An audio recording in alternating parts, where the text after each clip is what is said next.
കർത്താവിന്റെ അഭിഷിക്ത ദൈവദാസനെ ഓർത്ത് ഞാൻ സ്തോത്രം ചെയ്യുന്നു. കടന്നു വന്നിരിക്കുന്ന എല്ലാ പ്രിയപ്പെട്ടവർക്കും, വചനം ശുശ്രൂഷിച്ച സങ്കീർത്തനം ശുശ്രൂഷിച്ച അഭിഷിക്ത ദൈവദാസിക്കും, ആമേൻ, വചനങ്ങൾ വായിച്ചവർക്കും പ്രാർത്ഥിച്ചവർക്കെല്ലാം വേഗം വരുന്ന കർത്താവായ യേശുക്രിസ്തു നാമത്തിലുള്ള സ്നേഹവന്ദനത്തെ അറിയിക്കുന്നു. ഇന്ന് രാത്രിയിലും നമ്മുടെ കൺവെൻഷന്റെ പ്രഥമ രാത്രിയിൽ, 11ാമത്തെ ബൈബിൾ കൺവെൻഷന്റെ പ്രഥമ രാത്രിയിൽ നിങ്ങളൊപ്പമായിരിക്കുന്നതിൽ എനിക്ക് അതിയായ സന്തോഷമുണ്ട്. കർത്താവ് നമ്മളെ ധാരാളമായി അനുഗ്രഹിക്കുമാറാകട്ടെ. നിങ്ങളെല്ലാം കർത്താവിൽ ക്ഷേമമായും സുഖമായും ഇരിക്കുന്നു എന്ന് ഞാൻ വിശ്വസിക്കുന്നു. വളരെ പ്രാർത്ഥനയോടെ ശ്രദ്ധയോടെ മുൻപോട്ട് നമുക്ക് കടന്നു പോകുവാൻ കർത്താവ് സഹായിക്കട്ടെ. ആമേൻ. നമ്മൾ മീഡിയയിൽ കൂടിയാണ് കാണുന്നത്. പല സ്ഥലങ്ങളിൽ പല അന്തരീക്ഷത്തിലാണ് നമ്മൾ ഇരിക്കുന്നതെന്ന് നമുക്ക് നല്ലവണ്ണം അറിയാം. കേരളത്തിന്റെ പല ഭാഗങ്ങളിലും ലോകത്തിന്റെ പല ഭാഗങ്ങളിൽ ഇരുന്നു കൊണ്ട് കർത്താവിന്റെ വചനം ഇന്ന് രാത്രി നമ്മൾ ഒരുമിച്ച് വചനത്തിൻപാകെ ആയിരിക്കുമ്പോൾ നമ്മളെ ഒരുമിപ്പിക്കുന്ന പരിശുദ്ധാത്മാവിന്റെ നിറവിൽ ഇത് രാത്രി ആയിത്തീരുവാൻ കർത്താവ് സഹായിക്കുമാറാകട്ടെ. നമ്മൾ പല സ്ഥലങ്ങളിൽ ഇരിക്കുന്നു എന്ന് പറഞ്ഞുകൊണ്ട് ആരും മൗനമായിട്ട് ഇരിക്കരുത്. പ്രാർത്ഥനയോടെ ആരാധനയോടെ കേൾക്കുന്ന ദൈവത്തിന്റെ വചനത്തിൻപാകെ നമ്മെ തന്നെ സമർപ്പിച്ചുകൊണ്ട് ഇന്ന് രാത്രി ദൈവസന്നിധിയിലായിരിക്കാം. നാം പല ഭാഗങ്ങളിലായിരിക്കാം, പല അന്തരീക്ഷങ്ങളിലായിരിക്കാം, പക്ഷെ നമ്മളെ ഒന്നിപ്പിക്കുന്ന ആമേൻ പരിശുദ്ധാത്മാവിന്റെ സാന്നിധ്യം ഇന്ന് രാത്രി നമ്മുടെ നടുവിലുണ്ട്. നമ്മുടെ ഹൃദയത്തെ തൊടുന്ന ആമേൻ നമ്മുടെ പ്രാർത്ഥനാ വിഷയങ്ങൾക്ക് മറുപടി നൽകി തരുന്ന, നമ്മുടെ അവസ്ഥകൾ അറിഞ്ഞ് നമ്മളോട് സംസാരിക്കുന്ന, ആമേൻ നമ്മളെ ബലപ്പെടുത്തുന്ന, ധൈര്യപ്പെടുത്തുന്ന ആമേൻ പരിശുദ്ധാത്മാവിന്റെ സാന്നിധ്യം ഇന്ന് രാത്രി നമ്മുടെ നടുവിലുണ്ട്. വിശ്വസിക്കുന്നവർ കരങ്ങൾ വെച്ച് കർത്താവിന് സ്തോത്രം ചെയ്താട്ടെ. ഹല്ലേലൂയ. അനുഗ്രഹിക്കപ്പെട്ട ആരാധന നമുക്ക് ലഭിക്കാനിടയായി. ഗാനങ്ങൾ പാടുവാൻ, ഒരുമിച്ച് ആത്മാവിൽ ആരാധിപ്പാൻ കർത്താവ് സഹായിച്ചു. നല്ല സങ്കീർത്തന പ്രബോധനങ്ങൾ കേൾപ്പാനിടയായി. അടിമത്തത്തിന് നുഖത്തിന് കീഴിൽ കിടക്കുന്ന വാക്തത്വമുള്ള ദൈവജനത്തെ പുറത്തു കൊണ്ടുവരുന്ന ദൈവത്തിന്റെ പദ്ധതികളെ നമുക്ക് അവിടെ കാണുവാനിടയായി. ഈ രാത്രി പ്രഥമ രാത്രി വിളിച്ചു പറയാം, വാക്തത്വമുള്ളവനെ എത്രത്തോളം ഒതുക്കുവാൻ നോക്കുന്നുവോ, എത്രത്തോളം പീഡിപ്പിക്കാൻ നോക്കുന്നുവോ, എത്രത്തോളം അവനെ താഴ്ത്തിക്കെട്ടാൻ നോക്കുന്നുവോ, അവൻ വർദ്ധിച്ചു വരുമെന്ന് അനുഗ്രഹിക്കപ്പെട്ട ദൂതിന്റെ രാത്രി കേൾപ്പാനിടയായി. എത്ര പേരാമൻ പറയുന്നുണ്ട്, അവൻ ശത്രുവായ അതിനകത്ത് ഞെരുക്കങ്ങൾ കൊണ്ടുവരുമ്പോൾ, അവൻ നമ്മുടെ വടികളെ അടയ്ക്കാൻ നോക്കുമ്പോൾ വചനം പഠിപ്പിക്കുന്നു, അവൻ ഞെരുക്കും തോറും ഇസ്രായേൽ ജനം മിസ്രൈമിൽ പെരുകിക്കൊണ്ടിരിപ്പാനിടയായി. ഹല്ലേലൂയ. അതുകൊണ്ട് ഇന്ന് രാത്രി ആമേൻ പറയണം, അവൻ ശത്രുവായവനെ നീ എന്റെ വടി അടയ്ക്കാൻ നോക്കുമ്പോൾ, നീ എന്നെ ഞെരിക്കാൻ നോക്കുമ്പോൾ, അവൻ പുറപ്പാട് പുസ്തകം നമ്മൾ വായിക്കുന്നത് അവൻ സ്വന്തം അവരെ ഞെരിക്കുക മാത്രമല്ല, അവരെ അതികഠിനമായ അവൻ ജോലി ചെയ്യിപ്പിക്കാൻ തുടങ്ങി. അവൻ വൈക്കോല് കൊടുക്കത്തില്ല, അനുകൂലമായ സാഹചര്യമൊന്നും കൊടുക്കത്തില്ല, പക്ഷെ കട്ടയുടെ എണ്ണം കുറയാൻ പാടില്ല. അവൻ എന്നാൽ ഒരു കാര്യം മനസ്സിലായി, അവൻ സ്വന്തം നോക്കിക്കേ, അവൻ ഫറവോൻ അവൻ മുഖത്തിന്റെ കയറുകൾ വരിഞ്ഞു മുറുക്കുമ്പോൾ അഭിഷേകമുള്ള മോശയെ ദൈവം ആ മിസ്രൈമിലേക്ക് എത്തിക്കുന്ന ചരിത്രം നമുക്ക് നല്ലവണ്ണം അറിയാം. ഇന്ന് രാത്രി എത്ര പേർക്ക് ആമേൻ പറയാൻ കഴിയുന്നുണ്ട്?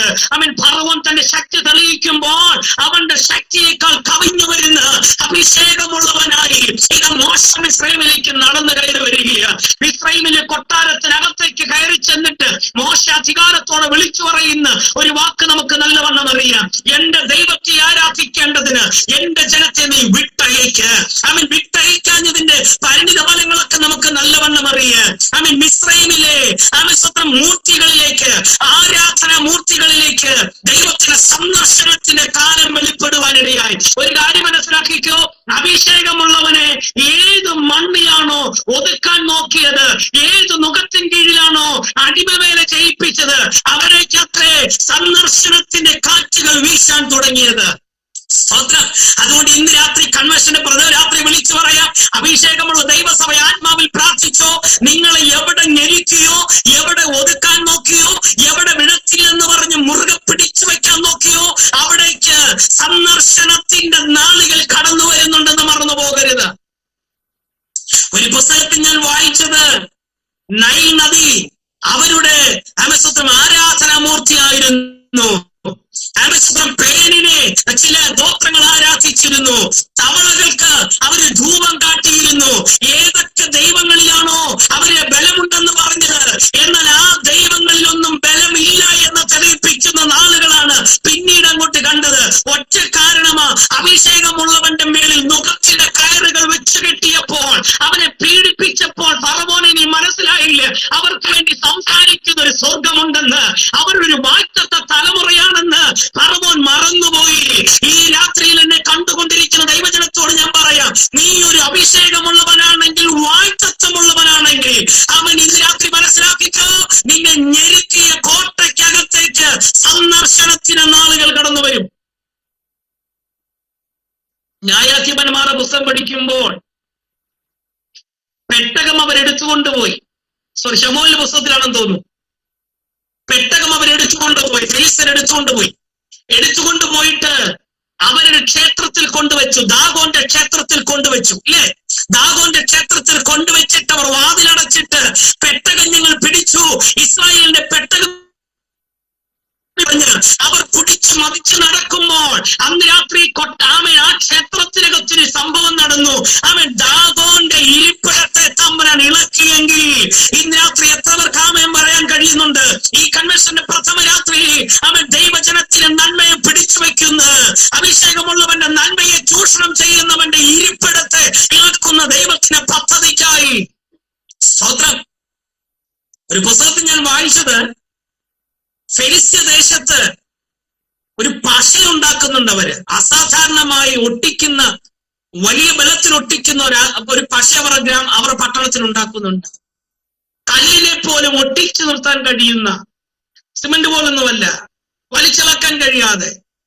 അവിടുത്തെ പൂജാക്ഷേത്രങ്ങൾ അവർ പൂജിക്കുമ്പോൾ, അവരുടെ ദൈവങ്ങളെ കൊണ്ടുവന്ന് ഒരിടത്ത് കുടിയിരുത്തുമ്പോൾ ആരാലും ഇളക്കാൻ കഴിയാത്ത രീതിയിൽ അവർ ഉറപ്പിച്ചാണ് വെക്കുന്നത് പോലും. അങ്ങനെയെങ്കിൽ പെട്ടകം വെച്ച രാത്രിയിൽ അവൻ കൈ തൊടാതെ ആ ക്ഷേത്രത്തിലെ ആ വിഗ്രഹത്തിന്റെ ഇരിപ്പിടത്തെ തമ്പുരാൻ ഇളക്കിയെങ്കിൽ ഇന്ന് രാത്രി എത്രവർക്ക് ആമയം പറയാൻ കഴിയും? ഞാൻ സേവിക്കുന്ന ദൈവത്തിന്റെ ശക്തി നിസ്സാരമല്ല, ഞാൻ സേവിക്കുന്ന ദൈവം നിസ്സാരക്കാരനല്ല. എന്നെ ഒതുക്കാൻ തുടങ്ങും തോറും, ഒതുക്കാൻ ശ്രമിക്കും തോറും ആമേ ബലം പ്രാപിക്കുന്ന ഒരു തലമുറയാണ് നമ്മുടെ തലമുറ. സ്തോത്രം.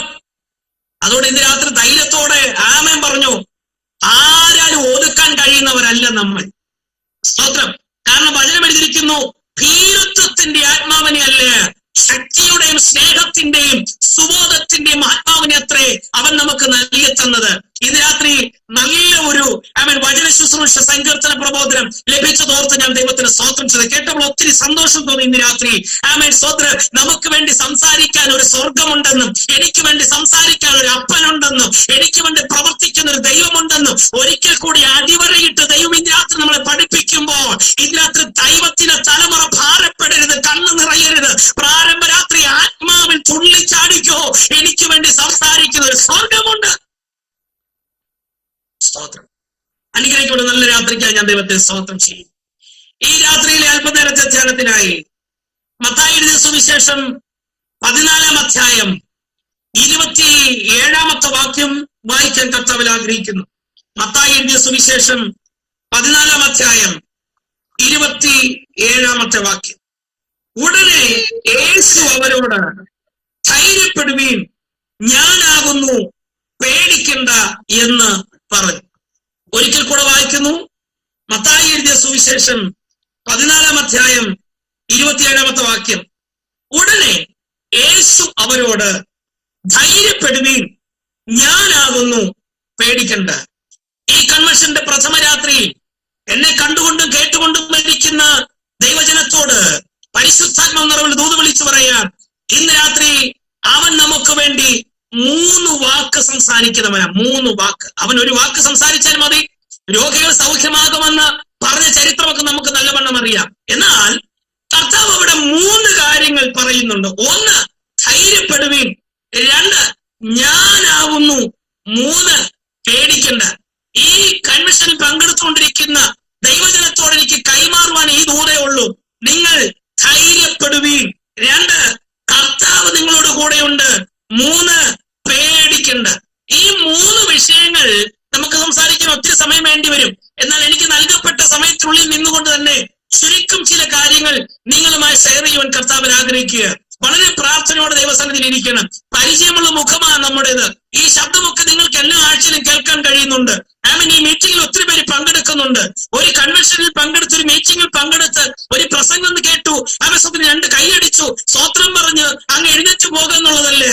അടുത്ത കൺവെൻഷനിൽ, അടുത്ത 12-ാമത്തെ കൺവെൻഷനിൽ കാണാം എന്ന് പറഞ്ഞ് എഴുന്നേറ്റ് പോകാനല്ല. ഇന്ന് രാത്രി സമയം മുടക്കി, നെറ്റ് കളഞ്ഞ്, എല്ലാ തിരക്ക് മാറ്റിവെച്ച് ദൈവ വരുമ്പോൾ ഇന്ന് രാത്രി കർത്താവേ, എന്റെ ചെവിയിൽ നിന്റെ ശബ്ദം ഒന്ന് മുഴങ്ങുന്നത്, എന്നോട് സംസാരിക്കുന്ന അങ്ങയുടെ ശബ്ദം എനിക്കൊന്ന് കേൾക്കണമെന്നുള്ള പ്രാർത്ഥനയോടിരിക്കുന്നെങ്കിൽ ഒരു ദൂത് ഞാൻ വിളിച്ചു പറയാം. ഈ നിങ്ങൾ സ്പീക്കറിൽ കേൾക്കുന്നതിനേക്കാൾ ഇമ്പമേറിയ ശബ്ദം നിങ്ങളുടെ കണ്ണപടത്തിൽ നിന്ന് മുഴങ്ങുമെന്ന് ഇതിനകത്ത് ഞാൻ വിളിച്ചു പറയാം. ഒരിക്കൽ നമ്മുടെ ഷാജിസാനോട് ഞാൻ പറഞ്ഞു, എന്റെ ശബ്ദം എനിക്ക് ഒട്ടും ഇഷ്ടമല്ല. ഓരോരുത്തരൊക്കെ നല്ല ബാസിട്ടൊക്കെ കാര്യം പറയുമ്പോ എന്റെ ശബ്ദം വോയിസ് റെക്കോർഡൊക്കെ അയച്ചിട്ട് ഞാൻ തന്നെ കേട്ട് കരയാറുണ്ട്. അയ്യോ, ഇത്രയ്ക്ക് വല്ലാത്തൊരു ശബ്ദമാണല്ലോ എന്റേത്, ഒട്ടും കട്ടിയില്ലാത്ത ഒരുമാതിരി കീ എന്നുള്ള ശബ്ദമാണ്. പക്ഷേ ഇതിനകത്ത് നിങ്ങളുടെ സ്പീക്കറിൽ കേൾക്കുന്ന എന്ത് ശബ്ദമാണെന്ന് എനിക്കറിയത്തില്ല. ചിലപ്പോൾ ഈ കേൾക്കുന്നതിനൊക്കെ വളരെ മോശമായിട്ടായിരിക്കാം നിങ്ങൾ അവിടെ കേൾക്കുന്നത്. പക്ഷേ ഈ കൺവെൻഷൻ രാത്രിയിൽ ദൂത് വിളിച്ചു പറയാം, നിങ്ങളുടെ മുറിക്കകത്ത്, നിങ്ങൾ ഇരിക്കുന്ന സഭാ ഹാളിൽ, നിങ്ങൾ ഇരിക്കുന്ന വീട്ടിനകത്ത് എന്റെ ശബ്ദത്തെക്കാൾ അവൻ മുഴങ്ങുന്ന, മാൻപീടകളെ പ്രസവിക്കുമാറാക്കുന്ന, പർവ്വതങ്ങളെ തകർക്കാൻ കഴിയുന്ന ഒരു ശബ്ദം ഇന്ന് രാത്രി മുഴങ്ങുന്നുണ്ട്. അവൻ നിന്നെ കൊണ്ടുപോകാൻ വരുന്ന മരണപ്പോരിന്റെ ശബ്ദമല്ല, ഏതെങ്കിലും തടസ്സത്തിന്റെ ശബ്ദമല്ല, കടക്കാരുടെ ശബ്ദമല്ല. ഇന്ന് രാത്രി പുനരുത്ഥാനത്തിന്റെ പ്രഭാതത്തിൽ മുഴങ്ങിയ അവൻ കരയേണ്ട മറിയേ എന്ന് പറഞ്ഞ ആ പുനരുത്ഥാനം പ്രാപിച്ച കർത്താവിന്റെ ശബ്ദം ഇന്ന് രാത്രി നമ്മുടെ നടുവിൽ മുഴങ്ങുന്നത് ഓർക്കാൻ ദൈവത്തിന് സ്തോത്രം ചെയ്യുകയാണ്. ഓക്കെ, മത്തായിയുടെ സുവിശേഷം 14-ാം അധ്യായം പലതുകൊണ്ടും പ്രാധാന്യമുള്ള അധ്യായമാണ്. 14-ാം അധ്യായം 1 മുതൽ 12 വരെയുള്ള വാക്യങ്ങൾ നമ്മൾ വായിക്കുമ്പോൾ യേശു കർത്താവിന് വഴിയൊരുക്കിയിരുന്ന യോഹന്നാൻ സ്നാപകന്റെ തലയിറക്കപ്പെട്ട ചരിത്രമാണ് നമുക്ക് അവിടെ കാണാൻ കഴിയുന്നത്. മത്തായിയുടെ സുവിശേഷത്തിന്റെ 1 മുതൽ 12 വരെയുള്ള കാര്യങ്ങൾ. സ്തോത്രം. ഈ യോഹന്നാൻ ഒരു കാര്യം കൃത്യമായി സംസാരിച്ചത് കൊണ്ടാണ് ഇവനോട് വൈരാഗ്യമുണ്ടായത്. ആ കാര്യമൊന്നും ഇപ്പൊ ചരിത്രമൊന്നും ഇതിനകത്ത് പറയാൻ താല്പര്യപ്പെടുന്നില്ല.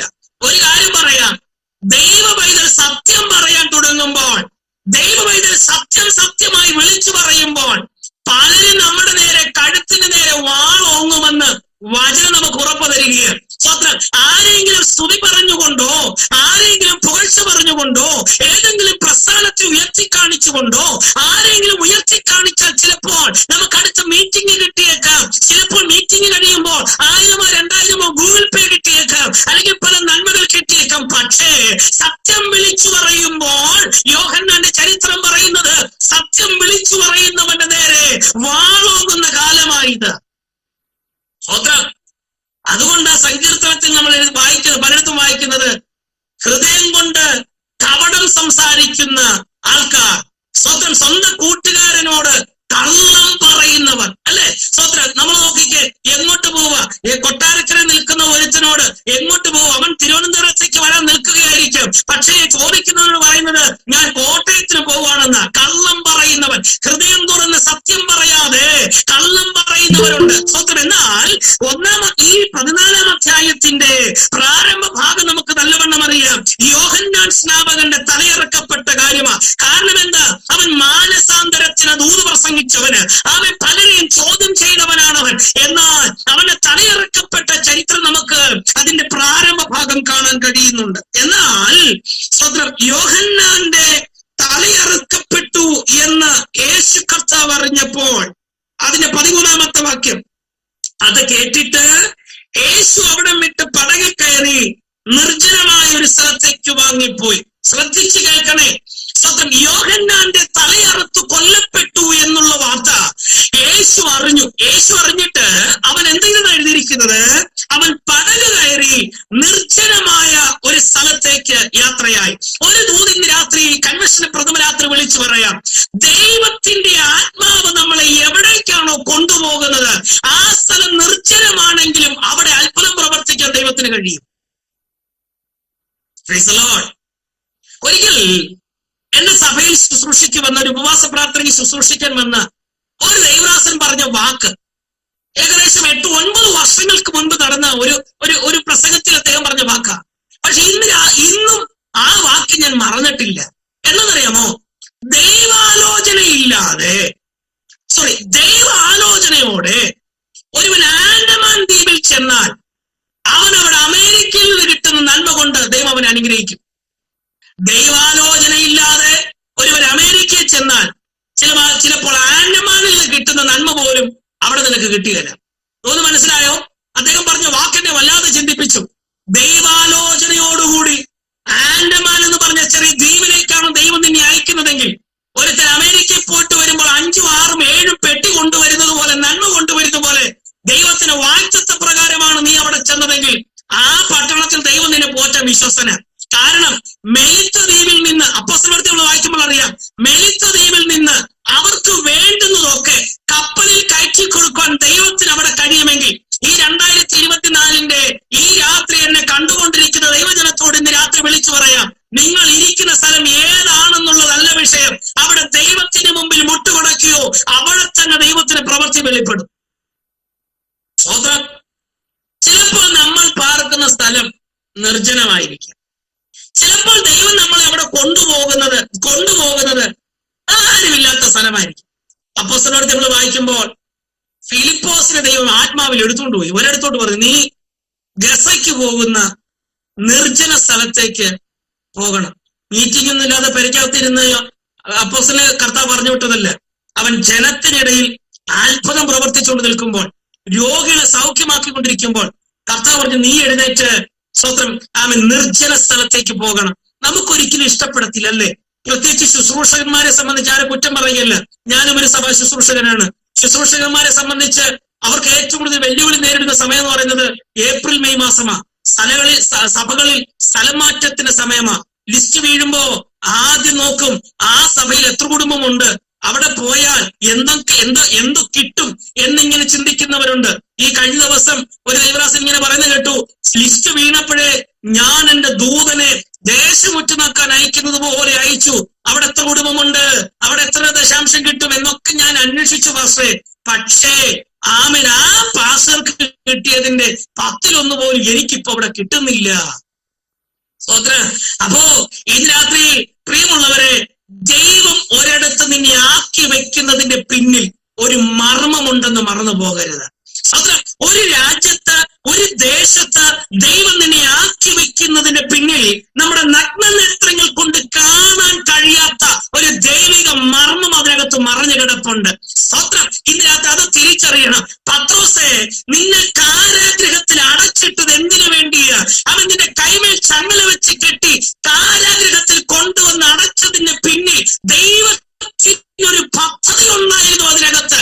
അവൻ പൗലോസിനോടും ശീലാസിനോടും ചോദിച്ച്, എന്തിനാ അവരെ ശരീരം മുഴുവൻ അടിച്ചു മുറിവേൽപ്പിച്ച് കൈകാലുകൾ ആമത്തിലിട്ട് പൂട്ടി കാരാഗ്രഹത്തിൽ കൊണ്ടിട്ടത്?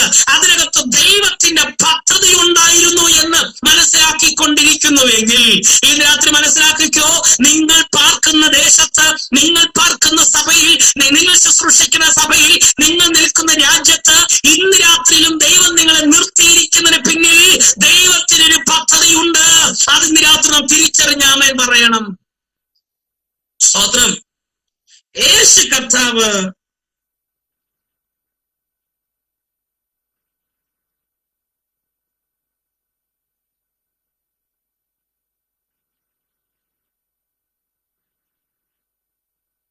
എവിടേക്ക് പോയി? നിർജ്ജനമായ സ്ഥലത്തേക്ക് പോയി. ആ വാക്ക് നിങ്ങൾ ശ്രദ്ധിക്കില്ല. ആരെങ്കിലും 10 പേരുള്ള സ്ഥലത്തേക്ക് പോകാനാണ് നമ്മളെല്ലാം താല്പര്യപ്പെടുന്നത്. സ്തോത്രം. എനിക്ക് എന്റെ സ്വഭാവം വെച്ച് പറയാം, എനിക്ക് 1 മിനിറ്റ് പോലും മിണ്ടാതിരിക്കാൻ പറ്റത്തില്ല. ആരോടെങ്കിലും എന്തെങ്കിലും സംസാരിച്ചുകൊണ്ടിരിക്കണം. അത് വാഹനത്തിൽ യാത്ര ചെയ്യുമ്പോഴായാലും എന്റെ കൂട്ടുകാരെപ്പോഴും പറയും, ഇവനൊന്നും മിണ്ടാതിരുന്നെങ്കിൽ, എന്തെങ്കിലും സംസാരിച്ചുകൊണ്ടിരിക്കണം. സ്വത്രം. എന്നാൽ എന്റെ കൂടെയുള്ള പലരും മൗനം ആഗ്രഹിക്കുന്നവര്, അവർക്ക് സ്വത്രം എത്രത്തോളം മിണ്ടാതിരിക്കാൻ കഴിയും എന്ന് ചിന്തിക്കുന്നവരും ഉണ്ട്. എനിവേ, ഇവിടെ യേശു കർത്താവ് നിർജ്ജന സ്ഥലത്തേക്ക് പോയി. അവിടെ എന്താ സംഭവിച്ചത്? പുരുഷാരം അത് കേട്ട് പട്ടണങ്ങളിൽ നിന്ന് കാൽനടയായി അവന്റെ പിന്നാലെ ചെന്നു. അവൻ വന്ന് വലിയ പുരുഷാരത്തെ കണ്ട് അവരിൽ മനസ്സലിഞ്ഞ് അവരുടെ രോഗികളെ സൗഖ്യമാക്കി. അപ്പൊ ഇവിടെ പകല് ഒരു വലിയ ശുശ്രൂഷ നടക്കുക. എന്താണ്? നിർജ്ജന സ്ഥലത്തേക്കാണ് യേശു കർത്താവ് കാലെടുത്ത് വെച്ചത്. പക്ഷേ സെക്കൻഡുകൾ കൊണ്ട് ആ ദേശം ജനനിബിഡമായി മാറി. അങ്ങനെയെങ്കിൽ ഇന്ന് രാത്രി കർത്താവിനോട് പ്രാർത്ഥിക്കുമ്പോൾ, കർത്താവെ, നീ എന്റെ സഭയിലൊന്ന് വരണമെന്ന്. ഇന്ന് പറയുന്നത് ക്ഷമിക്കണം, പല പ്രസ്ഥാനങ്ങളിലും സഭയില്ല, കർത്താവ് ഇല്ല. ഒരു ദൈവദാസൻ കൺവെൻഷൻ പ്രസംഗിച്ചപ്പോൾ ഇങ്ങനെ പറഞ്ഞു, ഒരിക്കൽ അമേരിക്കയില് ഒരു കറുത്ത വർഗക്കാരനായിരിക്കുന്ന മനുഷ്യൻ, അവൻ ഞായറാഴ്ച യാത്ര ചെയ്തതിനിടയിൽ അവൻ ആരാധിക്കണമെന്ന് തോന്നി. അവൻ തൊട്ടടുത്തുള്ള ഒരു ചർച്ചിലേക്ക് കയറി ചെന്നു. അത് വൈറ്റ്സിന്റെ ചർച്ച, വെളുത്തവറ ചർച്ച. അവൻ അകത്തേക്ക് കയറി ചെന്നപ്പോ സ്തോത്രം, അതിനകത്ത് നിന്ന് സെക്രട്ടറി നമുക്ക് കൂട്ടിക്കോ, സെക്രട്ടറി ആണല്ലോ പാസ്റ്റേക്കാൾ പവർ. സെക്രട്ടറി എന്നിട്ട് ഈ സഹോദരൻ തോളത്തിട്ടുള്ള സഹോദര, ഇത് ബ്ലാക്സിന്റെ സഭയല്ല, ഇത് വൈറ്റ്സിന്റെ വെളുത്തവറ സഭയാണ്, കറുത്തവറ ചർച്ച് അടുത്ത സ്ട്രീറ്റിലുണ്ട് എന്ന് പറഞ്ഞു. അതുകൊണ്ട് നീ വേഗത്തിൽ ഇവിടെ നിന്ന് ഇറങ്ങണം എന്ന് പറഞ്ഞു. അവൻ അതിയായ വേദനയായി, ഭാരമായി. അവൻ കരഞ്ഞുകൊണ്ട് ആലയത്തിന് വെളിയിലിറങ്ങി ഗേറ്റിനടുക്ക് എത്തിയപ്പോൾ ഇവനിങ്ങനെ കരഞ്ഞുകൊണ്ട് നിൽക്കുമ്പോൾ അദ്ദേഹം പറഞ്ഞ എങ്ങനെയാണ്, വെള്ള വസ്ത്രം ധരിച്ച ഒരു മനുഷ്യൻ, നല്ല സുന്ദരനായ ഒരു മനുഷ്യൻ അവിടെ നിൽക്കുന്നു. അവൻ അടുത്തോട് ഇന്ന് ചോദിച്ചു, നീ എന്തിനാണ് സഹോദര കരയുന്നതെന്ന് ഈ കറുത്ത വർഗക്കാരനായിരിക്കുന്ന മനുഷ്യനോട് ഈ യുവാവ് ചോദിച്ചു. അദ്ദേഹം പറഞ്ഞു, നോക്കിക്കേ, ഞാൻ ആരാധനയ്ക്ക് വേണ്ടി പള്ളിക്കകത്തേക്ക് ചെന്നതാ, ആലയത്തിനകത്തേക്ക് ചെന്നതാ. അവരെന്നെ നിറം പറഞ്ഞ് ഇറക്കി വിട്ടു, എന്നെ അതിനകത്ത് ഇരുത്തിയില്ല. എനിക്ക് ആരാധിക്കണമെന്ന് ആഗ്രഹമുണ്ട്. ഇനി ഞാൻ ഇവിടുന്ന് യാത്ര ചെയ്ത് അടുത്ത സ്ഥലത്ത് ചെല്ലുമ്പോഴത്തേക്ക് ആരാധന സമയം കഴിഞ്ഞു പോകും, എനിക്ക് ആരാധിക്കണമെന്ന് പറഞ്ഞപ്പോൾ ആ മനുഷ്യൻ പറഞ്ഞു, കർത്താവായിരിക്കുന്ന എന്നെ പോലും എന്നെ പള്ളിക്കകത്തുനിന്ന് അവർ പുറത്താക്കി, അതുകൊണ്ട് നീ ഭാരപ്പെടേണ്ട. ഇന്ന് നടക്കുന്ന പല സ്ഥലങ്ങളിലും ഒരു കപടതയിൽ ആരാധന നടന്നുകൊണ്ടിരിക്കുമ്പോൾ എന്തൊക്കെയോ നടന്നു എന്ന് വരുത്തി തീർക്കാൻ, ദൈവസാന്നിധ്യമുണ്ട് എന്ന് വരുത്തി തീർക്കുന്ന കപട ആരാധനകൾ നടന്നുകൊണ്ടിരിക്കുമ്പോൾ ഇതിനകത്ത് മനസ്സിലാക്കുക, കർത്താവ് ഉള്ളിടത്ത് ജനം നിറയാൻ തുടങ്ങും. അങ്ങനെ ഇന്ന് രാത്രി നീ ഇരിക്കുന്നിടത്ത് ദൈവ സാന്നിധ്യമുണ്ടെങ്കിൽ ആൾക്കാർ ഓടിക്കൂടും. സ്വന്തം യേശു കർത്താവ് എവിടെങ്കിലും ചെന്നിട്ട് നാളെ ഞാൻ ഇന്നടത്ത് പ്രസംഗിക്കുന്നു എന്ന് ഫ്ലെക്സ് വലിച്ചു കെട്ടിയോ? ശിഷ്യന്മാരെ പറഞ്ഞു വിട്ടോ, എടാ ചെന്ന് അവിടെ ചെന്ന് പറ, അവിടെ ചെന്ന് അനൗൺസ്മെന്റ് ചെയ്യും, ഞാൻ നാളെ വരെ ഇല്ല. അവൻ എവിടെ ചെന്നോ അവിടെ ജനം ഇരച്ചു കയറാൻ തുടങ്ങി, അല്ലെ? വീട്ടിൽ ചെന്ന് കയറാൻ ഒരു വീട്ടിൽ കർത്താവ് ചെന്നു, അവിടെ ആൾക്കാർക്ക് കയറാൻ പറ്റാത്ത രീതിയിൽ ജനം തിങ്ങി നിറഞ്ഞെങ്കിൽ ഇന്ന് രാത്രി ശുശ്രൂഷകന്മാരോടും സഭാ നേതൃത്വത്തിൽ ഇരിക്കുന്നവരോടും ഞാൻ ഇന്ന് രാത്രി എന്നെ കേട്ടുകൊണ്ടിരിക്കുന്ന ദൈവജനത്തോട് പറയാം, നമ്മുടെ കർത്താവ് ഉള്ളിടത്തൊരു നിറവ് വെളിപ്പെടാൻ തുടങ്ങും. ഇന്ന് രാത്രി ഒരു ഭൗതിക നിറവിന് വേണ്ടിയല്ല, ഒരു ആത്മീക നിറവ് നിൽക്കുന്ന സ്ഥലം നിർജ്ജനമാണ് കർത്താവ്. ഇത് ശൂന്യമാണ്. എന്റെ പേഴ്സ് ശൂന്യമായിക്കൊണ്ടിരിക്കുന്നു, എന്റെ വീട് ശൂന്യമായിക്കൊണ്ടിരിക്കുന്നു, എന്റെ സഭ ശൂന്യമാണ് എന്നുള്ള വേദനയോട് ആരെങ്കിലും വിദ്യാർത്ഥിനെ കാണുന്നെങ്കിൽ ഒരു ദൂത് വിളിച്ചു പറയാം, നിർജ്ജനം എന്ന് പറഞ്ഞ സ്ഥലത്തേക്ക് യേശു കർത്താവ് ചെന്നു നിന്ന് മിനിറ്റുകൾക്കുള്ളിൽ ആ നിർജ്ജന സ്ഥലം ജനനിബിഡമായി മാറിയെങ്കിൽ ഇന്ന് രാത്രി നമ്മുടെ വീടിന്റെ അവസ്ഥയ്ക്ക് ഒരു മാറ്റം വരട്ടെ എന്ന് ഞാൻ ആത്മാവിൽ പ്രവചിക്കുകയാണ്. ആമേൻ. കർത്താവ് ഉണ്ടോ നമ്മുടെ വീട്ടിൽ, നിറവ് വെളിപ്പെടാൻ തുടങ്ങും. കർത്താവ് ഉണ്ടോ നമ്മുടെ ജീവിതത്തിൽ, നിറവ് വെളിപ്പെടാൻ തുടങ്ങും. അനുഭവമുണ്ട് ദൈവമക്കളെ. ഇന്ന് രാത്രി സീറോയിൽ നിന്ന ദിവസങ്ങളുണ്ട്. കയറി കിടക്കുന്നതിന് വീടില്ലാതെ, ആഹാരം വാങ്ങിക്കഴിക്കാൻ ഒരു രൂപ കയ്യിലില്ലാതെ, ഒരു വാഹനമില്ലാതെ നിരാശപ്പെട്ട് നിന്ന ദിവസങ്ങളുണ്ട്. പക്ഷെ നിറയ്ക്കുന്നവനായ കർത്താവിന്റെ കരത്തിൽ എപ്പോഴാണോ മുറുകെ പിടിച്ചത്, അവന്റെ കാൽച്ചുവട്ടിൽ വീണ് അവന്റെ കാലിൽ എപ്പോഴാണോ മുറുകെ പിടിച്ചത്, അവൻ എപ്പോഴാണോ എന്റെ വീട്ടിലേക്ക് നടന്ന് കയറി വന്നത്, അവൻ എപ്പോഴാണോ എന്റെ ജീവിതത്തിലേക്ക് കയറി വന്നത്, ആ നിമിഷം മുതൽ നന്മയുടെ കൃപാവരത്തിന്റെ ശുശ്രൂഷയുടെ നിറവന്റെ തമ്പുരാൻ നൽകി തരുവാനിടയായി. സ്തോത്രം. എണ്ണിയാൽ തീരാത്ത നന്മകളുണ്ട്. ഞാന് ഇന്ന് ഈ ദിവസങ്ങളിലൊരു സെമിനാറിൽ പങ്കെടുത്തുകൊണ്ടിരിക്കുകയാണ്, ഒരു ലീഡർഷിപ്പ് ട്രെയിനിങ്ങിന് വേണ്ടി. ആ ക്ലാസ്സിൽ ഇന്ന് പഠിപ്പിച്ച അധ്യാപകൻ, നിങ്ങൾ ഓലമേഞ്ഞ വീട്ടിൽ പാർത്തിട്ടുണ്ടോ എന്ന് ചോദിച്ചപ്പോ ഏകദേശം 70 പേരോളം അവിടെ പഠിക്കുന്നുണ്ട്. അതിലാരും കൈപൊക്കിയില്ലേ. സ്തോത്രം. എന്നാൽ ലജ്ജ കൂടാതെ കരമുയർത്തിയപ്പോൾ അദ്ദേഹം ചോദിച്ചു, നിങ്ങൾ ഓലവീട്ടിൽ പാർത്തിട്ടുണ്ടോ? ഞാൻ പറഞ്ഞുകൊണ്ട് ഓലവീട്ടിൽ മാത്രമല്ല, ആമസോൺ ഈ പരസ്യത്തിന് ഫ്ലെക്സ് ഇല്ലേ, ആ ഫ്ലെക്സിന് കീഴിൽ ഞങ്ങൾ താമസിച്ചിട്ടുണ്ട്. ടിൻഷീറ്റിട്ട വീട്ടിൽ താമസിച്ചിട്ടുണ്ട്. ആമേൻ. ഒന്നുമില്ലാതെ കിടന്ന ദിവസങ്ങളുണ്ട്. ആകാശം കണ്ടുകൊണ്ട് കിടന്നുറങ്ങിയ രാത്രികളുണ്ട്. എന്നാൽ ഒരു കാര്യം എനിക്കറിയാം, എന്റെ കർത്താവിന്റെ കാൽസ്പർശം എപ്പോഴാണോ എന്റെ വീട്ടിൽ ചവിട്ടാൻ വന്നത്, അവൻ എപ്പോഴാണോ ഞങ്ങളുടെ ജീവിതത്തിലേക്ക് കയറി വന്നത്, അവസ്ഥകൾക്ക് തമ്പുരാൻ മാറ്റം തന്നു എങ്കിൽ ഇന്ന് രാത്രി പ്രിയമുള്ളവരെ, ഈ കൺവെൻഷനിൽ പങ്കെടുത്തുകൊണ്ടിരിക്കുന്നവരോട് ദൂരെ ഞാൻ വിളിച്ചു പറയാം, നിങ്ങളുടെ വീട് കർത്താവിന് വേണ്ടി തുറന്നു കൊടുത്താൽ, നിങ്ങളുടെ ഹൃദയം ഒന്ന് കർത്താവിന്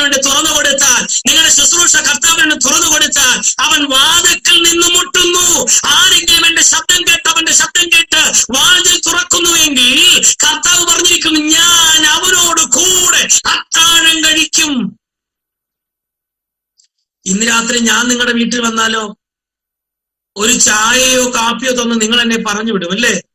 സ്തോത്രം. പക്ഷെ കർത്താവ് പറഞ്ഞിരിക്കുന്ന അങ്ങനെയല്ല. ഞാൻ നിങ്ങളുടെ വീട്ടിൽ വന്ന നിങ്ങളോട് കൂടെ ഇരുന്ന് അത്താഴം കഴിക്കുന്ന രാത്രി. ഇന്ന് രാത്രി പ്രിയമുള്ളവരെ, വീടിന്റെ വലിപ്പം നോക്കിയിട്ടല്ല എന്റെ കർത്താവ് വരുന്നേ. ഡിസ്ട്രിക്ട് മാസ്റ്റർ ചിലപ്പോൾ വീടിന്റെ വലിപ്പം നോക്കിയിട്ടായിരിക്കും വരുന്നത്. നമ്മുടെ സഹോദരങ്ങൾ, നമ്മുടെ ചാർച്ചക്കാർ, നമ്മുടെ കൂടെ ഉള്ളവരൊക്കെ വീടിന്റെ വലിപ്പം നോക്കി ചാണകമടിക തറയാണോ അല്ലെങ്കിൽ ആമസ്തോത്രം വെറും മണ്ണിട്ട തറയാണോ, പലതും നോക്കി ആമസ്തോത്രം ഷീറ്റിട്ട വീടാണോ ഓടിട്ട വീടാണോ, വീട്ടിൽ സൗകര്യമുണ്ടോ, AC ഉണ്ടോ, ഇതൊക്കെ നോക്കി പലരും കാറ്റഗറി ലിസ്റ്റ് ഇടുമ്പോൾ ഇന്ന് രാത്രി മനസ്സിലാക്കൂ, നിർജ്ജന സ്ഥലത്തേക്കാണ് കർത്താവ് നടന്ന് കയറി ചെന്നത്. അങ്ങനെയെങ്കിൽ ഇന്ന് രാത്രി നമ്മുടെ വീട്ടിലേക്ക് കർത്താവ് കടന്നു വരുമെന്ന് ഉറപ്പുള്ളവർ ദൈവത്തിന് സ്തോത്രം ചെയ്യണം. ഇന്ന് പട്ടണങ്ങളിലേക്ക് പോകാനാണ് എല്ലാവർക്കും താല്പര്യം അല്ലേ? നല്ല ഫ്ലാറ്റുകളുള്ള നല്ല പട്ടണങ്ങളിലേക്ക് പോകാൻ ജനം തിടുക്കം കൂട്ടുമ്പോൾ, നല്ല വീടുകളിലേക്ക് പോകുവാൻ ആൾക്കാർ തിടുക്കം കൂട്ടുമ്പോൾ, ഒരിക്കലും ഒരാൾ പറഞ്ഞതാണ്, ആ വീട്ടിലേക്ക് ഞാൻ പോകുന്നില്ല ഉച്ചയ്ക്ക് ആഹാരത്തിന്. കാരണം എന്താ? അവിടെ ഡൈനിങ് ടേബിൾ ഇല്ല ബ്രദറെ, ഞാൻ കയ്യിൽ വെച്ച് കടിക്കേണ്ടി വരും, എനിക്ക് ബുദ്ധിമുട്ട്, അവരുടെ വീട്ടിൽ പോകുന്നില്ല. പ്രിയമുള്ളവർ, ഇന്ന് രാത്രി ഈ കാറ്റഗറി നോക്കി പലരും മാറ്റി നിർത്തപ്പെട്ടവർ ഇന്ന് രാത്രി എന്നെ കാണുന്നുണ്ട്. ആമേൻ സ്തോത്രം. എന്നാൽ ഇന്ന് രാത്രി നമ്മുടെ കർത്താവ് അങ്ങനെ മാറ്റി നിർത്തുന്നവനല്ല. ആമേൻ. സുവിശേഷം വായിക്കുമ്പോൾ എന്റെ കർത്താവ് ഏറ്റവും കൂടുതൽ സഹകരിച്ചിട്ടുള്ളത് ആരുമില്ലാത്തവരോടുകൂടി സമൂഹം മാറ്റി നിർത്തിയവരോടുകൂടിയാ അല്ലേ? അങ്ങനെയെങ്കിൽ ഇന്ന് രാത്രി ധൈര്യത്തോട് പറഞ്ഞു, കർത്താവ് ആരോടുകൂടെ ഉണ്ട്? നമ്മോടുകൂടെയുണ്ട്. ഇന്ന് രാത്രി ധൈര്യത്തോടെ പറഞ്ഞു, ഈ കൺവെൻഷന്റെ പ്രഥമ രാത്രി സധൈര്യം വിളിച്ചു പറയണം, എന്റെ കർത്താവ് കല്ലറയെ 3 നാൾ ഭേദിച്ചുകൊണ്ട് പുറത്തു വന്ന് പുനരുത്ഥാനം പ്രാപിച്ച എന്റെ യേശു കർത്താവ് അവൻ എന്റെ വീട്ടിലുണ്ടെന്ന് ധൈര്യത്തോടെ വിളിച്ചു പറയണം. ഇന്ന് പല വീടിന്റെ കട്ടളമേലേ ഉള്ളൂ. ക്രിസ്തു ഈ വീടിന്റെ നായകൻ. ആ ക്രിസ്തുവിനെ കൊണ്ട് നമ്മൾ എന്തെല്ലാം പണിയെ ചെയ്യിപ്പിക്കുന്നത്? അങ്ങോട്ട് ഇറങ്ങി പ്രവർത്തിക്കുക കർത്താവെ. ചിലര് പ്രാർത്ഥിക്കുന്ന പ്രാർത്ഥന കേട്ടിട്ടില്ലേ? നീ അങ്ങോട്ട് പ്രവർത്തിച്ചാൽ എന്താ എന്നൊക്കെയാ ചോദിക്കുന്നത്. സ്തോത്രം. ഇന്ന് രാത്രി കർത്താവിന് ഗൂഗിൾ മാപ്പ് വരച്ച് കാണിക്കരുത്. നമ്മൾ കർത്താവിന് ഗൂഗിൾ മാപ്പ് സെറ്റ് ഇട്ട് കൊടുക്കരുത്. കർത്താവെ, എന്റെ വീട്ടിലേക്ക് കൊട്ടാരക്കരയിൽ നിന്ന് മയിലത്ത് വന്ന് കൊച്ചാലുമൂട് വഴിയെ എന്റെ വീട്ടിലേക്ക് നന്മ കൊണ്ടുവരാവൂ എന്നൊന്നും നമ്മൾ ദൈവത്തിന് വഴി പറഞ്ഞു കൊടുക്കണ്ട. ഇന്ന് രാത്രി അവന്റെ സ്ഥലത്തിലേക്ക് നമുക്ക് മടങ്ങി ചെല്ലാം. വേഗത്തിലേക്ക് നമുക്ക് വിഷയത്തിലേക്ക് മടങ്ങി വരാം. നോക്കൂ, അപ്പൊ നിർജ്ജന സ്ഥലം ഇപ്പൊ എങ്ങനെയാണ് നിൽക്കുന്നത്? ജനനിബിഡമായി. കർത്താവ് അവരെ സൗഖ്യമാക്കി. 15-ാമത്തെ വാക്യം, ശിഷ്യന്മാർ ഓടി വന്ന് യേശുവിന്റെ അടുക്കൽ പറയുന്ന വാക്ക് നിങ്ങൾ ശ്രദ്ധിച്ചോ? ഈ സ്ഥലം മരുഭൂമിയാണ്. മത്തായി എഴുതിയ സുവിശേഷത്തിൽ മത്തായി പറഞ്ഞിരിക്കുന്നു അത് നിർജ്ജനമായ സ്ഥലമാണ്. ഇവിടെ ശിഷ്യന്മാർ പറയുന്നു അത് മരുഭൂമിയാണ്. ഇന്ന് രാത്രി ഈ ഡിവിഷൻ ഏകദേശം 14-15 ഡിവിഷനെ കാണുന്നുണ്ട്. നിങ്ങൾ അനുഭവിക്കുന്ന സാഹചര്യം പല രീതിയിലാണ്. ചിലർക്ക് നിർജ്ജനമായ സ്ഥലം, ചിലർക്ക് മരുഭൂമിയായ സ്ഥലം, ചിലർക്ക് വല്ലാതെ വരണ്ട സ്ഥലം. ഇന്ന് രാത്രി ഏത് സ്ഥലത്താണ് നിങ്ങൾ ഇരിക്കുന്നതെങ്കിലും ദൈവത്തിന് പ്രവർത്തിപ്പാൻ കഴിയും കേട്ടോ. മത്തായിക്ക് നിർജ്ജനമായ സ്ഥലമാണ്. അതവൻ നോക്കി കണ്ടപ്പോൾ അങ്ങനെയാ തോന്നിയത്. പക്ഷെ ശിഷ്യന്മാരെല്ലാം അവിടെ വന്ന് പറയുന്നത് വാക്ക് നിങ്ങൾ ശ്രദ്ധിക്കൂ. 15-ാമത്തെ വാക്യം, ഈ സ്ഥലം എന്താണ്? മരുഭൂമിയാണ്. എന്താ മരുഭൂമിയുടെ പ്രത്യേകത? പകൽ മുഴുവൻ കഠിനമായ ചൂട് വഹിക്കുന്ന സ്ഥലം. രാത്രിയിലാണെങ്കിലോ അതികഠിനമായ തണുപ്പിന്റെ മേഖല. മണൽ കൂടെ നടക്കാൻ കഴിയത്തില്ല. മണലിൽ പതിയിരിക്കുന്ന വിഷസർപ്പങ്ങളുണ്ട്, തേളുകളുണ്ട്, ആമസൂത്രം മുൾച്ചെടികളുണ്ട്. യാത്രകൾ സുഖകരമല്ല. ഇടയ്ക്കിടയ്ക്കുണ്ടാകുന്ന ആമസൂത്രം മണൽക്കാറ്റൊരിക്കലും നമ്മുടെ കണ്ണുകൾക്ക് നല്ലതല്ല. ചുരുക്കം പറഞ്ഞാൽ മരുഭൂമിയുടെ അവസ്ഥയിൽ ഇരിക്കുന്ന പലരും ഇന്ന് രാത്രി ഇതിനകത്തുണ്ട്. എന്നെ കണ്ടുകൊണ്ടിരിക്കുന്ന, എന്നെ കേട്ടുകൊണ്ടിരിക്കുന്നവരിൽ മരുഭൂമിയുടെ അവസ്ഥയിൽ കൂടെ കടന്നുപോയിക്കൊണ്ടിരിക്കുന്ന, ചൂടേറിയ അനുഭവത്തിൽ കൂടെ കടന്നുപോയിക്കൊണ്ടിരിക്കുന്ന ആരെങ്കിലും എന്നെ കാണുന്നെങ്കിൽ കേൾക്കുന്നെങ്കിൽ ഈ രാത്രി പരിശുദ്ധാത്മ നിറവിൽ നിങ്ങളോട് വിളിച്ചു പറയാം, ആ മരുഭൂമിയിൽ സ്വന്തം ഒരു അത്ഭുതം പ്രവർത്തിക്കാൻ ഈ രാത്രി ദൈവത്തിന് പദ്ധതിയുണ്ട്. സ്തോത്രം. ശിഷ്യന്മാര് വന്ന് പറയുന്ന വാക്ക് ശ്രദ്ധിക്കൂ. ഈ സ്ഥലം മരുഭൂമിയല്ലോ, നേരവും വൈകി, പുരുഷാരൻ ഗ്രാമത്തിൽ പോകാൻ ഭക്ഷണ സാധനങ്ങൾ വാങ്ങേണ്ടതിന് അവരെ പറഞ്ഞയക്കണം. നമുക്കറിയാവുന്ന സംഭവ ചരിത്രമായി. നേരം വളരെ വൈകി. ഈ വാക്ക് കേട്ടവർ ആരെങ്കിലും എന്നെ കാണുന്നെങ്കിൽ, സമയം കഴിഞ്ഞുപോയി എന്നാരെങ്കിലും പറയുന്നെങ്കിൽ, ആ പറഞ്ഞവരെ കൊണ്ട് അവിടെ അത്ഭുതം പ്രവർത്തിക്കാൻ ദൈവത്തിന് കഴിയും. മനസ്സിലായോ? തലമുറകൾ ഉണ്ടാകാത്ത വിഷയത്തിൽ ചിലർ പറയുന്ന വാക്കാണ്, അയ്യോ സമയം കഴിഞ്ഞു പോയി. ആ സമയം കഴിഞ്ഞു പോയി എന്ന് പറഞ്ഞ് ശിഷ്യന്മാരുടെ കരം കൊണ്ട് തന്നെ അവിടെ അപ്പം വിതരണം ചെയ്യിപ്പിച്ചവരാണ് നമ്മുടെ കർത്താവ്. അങ്ങനെയെങ്കിൽ ഒരു നന്മയും ഉണ്ടാകത്തില്ല. അയ്യോ ദൈവമേ സമയം കഴിഞ്ഞു പോയി, ടൈം മുൻപോട്ട് കടന്നുപോയി, ഇനി എങ്ങനെ നടക്കുമെന്ന് ആരെങ്കിലും ഭാരപ്പെടുന്നെങ്കിൽ അവരെ കൊണ്ട് തന്നെ ദൈവത്തിന് അത്ഭുതം പ്രവർത്തിക്കാൻ കഴിയും. ഉൽപ്പത്തി പുസ്തകത്തിൽ നല്ല വയസ്സ് ചെന്നിരിക്കുന്ന ഒരു മനുഷ്യനെ നോക്കിയിട്ട് അവന്റെ ത്വക്കെല്ലാം ചുളുങ്ങിയിട്ടുണ്ടായിരിക്കാം, അവന്റെ താടിരോമങ്ങളൊക്കെ വെളുത്ത് ഹിമം പോലായിട്ടുണ്ട്, സ്വന്തം അവന്റെ കൈകാലുകൾക്ക് പഴയ ബലമില്ല, ശരീരത്തിനൊന്നും പഴയ ആരോഗ്യമൊന്നുമില്ല. സ്വന്തം ഇങ്ങനെ അവൻ നേരത്തെ നല്ല വേദനയാണ്, പക്ഷെ ഇപ്പൊ വേദന കുറഞ്ഞ് സാവകാശത്തിൽ നടക്കുന്ന ഒരു മനുഷ്യനെ നോക്കിയിട്ട് കർത്താവ് പറഞ്ഞ ദൂത് നിങ്ങൾക്കറിയത്തില്ലേ? അബ്രഹാമേ, നിന്റെ ഭാര്യ സാറയിൽ നിന്ന് ഞാൻ നിനക്കൊരു ആൺ തലമുറയെ നൽകിത്തരും. ഞാനതിന് വ്യാഖ്യാനത്തിലേക്കൊന്നും പോകുന്നില്ല. വൈദ്യശാസ്ത്രപരമായിട്ടും ലോകപരമായിട്ടെല്ലാം പറയുന്ന ഒറ്റ വാക്ക്, അയ്യോ ദൂത് തെറ്റാണ്, സമയം കഴിഞ്ഞുപോയി. മാർത്തയും മറിയം പറഞ്ഞ വാക്ക് നമുക്ക് നല്ലവണ്ണം അറിയാം. കർത്താവേ, ഇപ്പോൾ തന്നെ നാറ്റം വെച്ചു തുടങ്ങി, 4 ദിവസമായി. എല്ലാവരും പറയുന്ന വാക്ക് ഇതാണ്, സമയം കഴിഞ്ഞുപോയി. പക്ഷെ ഇന്ന് രാത്രി കൺവെൻഷന് പ്രഥമ രാത്രി വിളിച്ചു പറയാം, ദൈവത്തിന് സമയം ഇപ്പോൾ പ്രവർത്തിക്കാൻ പോവാ. അവൻ ഇന്ന് രാത്രി നമുക്ക് വേണ്ടി അത്ഭുതങ്ങളെ പ്രവർത്തിക്കും. സമയം കഴിഞ്ഞുപോയി എന്ന് ദേശം മുഴുവൻ അടിവരയിട്ട് വിളിച്ചു പറയുമ്പോൾ നമ്മൾ അനുഭവിക്കുന്ന സാഹചര്യം വെച്ച് സമയം കഴിഞ്ഞുപോയി എന്ന് പറയുന്നെങ്കിൽ ഈ പ്രഥമ രാത്രി വിളിച്ചു പറയാം, സമയം കഴിഞ്ഞുപോയി എന്ന് പറഞ്ഞ അതേ സ്ഥലത്ത് ദൈവത്തിന്റെ പ്രവർത്തികൾ, അത്ഭുതങ്ങൾ നടക്കാൻ തുടങ്ങി. സ്തോത്രം.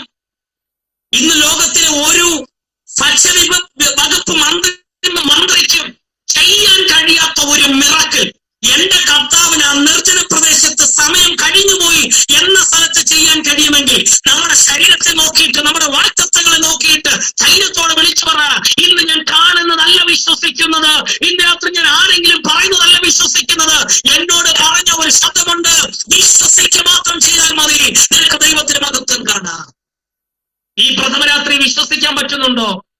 ശുശ്രൂഷ ദൈവം നിന്നെ മാനിക്കുമെന്നോ, നിന്നെ മിനിസ്റ്റർ ദൈവം ഉയർത്തുമെന്നോ, നിനക്ക് തലമുറകൾ നൽകി തരുമെന്നോ, നിന്നെ മാനിക്കുമെന്നോ ദൈവത്തിന് ദൂത് തന്നിട്ടുണ്ടെങ്കിൽ സമയം കഴിഞ്ഞു പോയിട്ടില്ല. ഇതാകുന്നു സുപ്രസാദകാലം.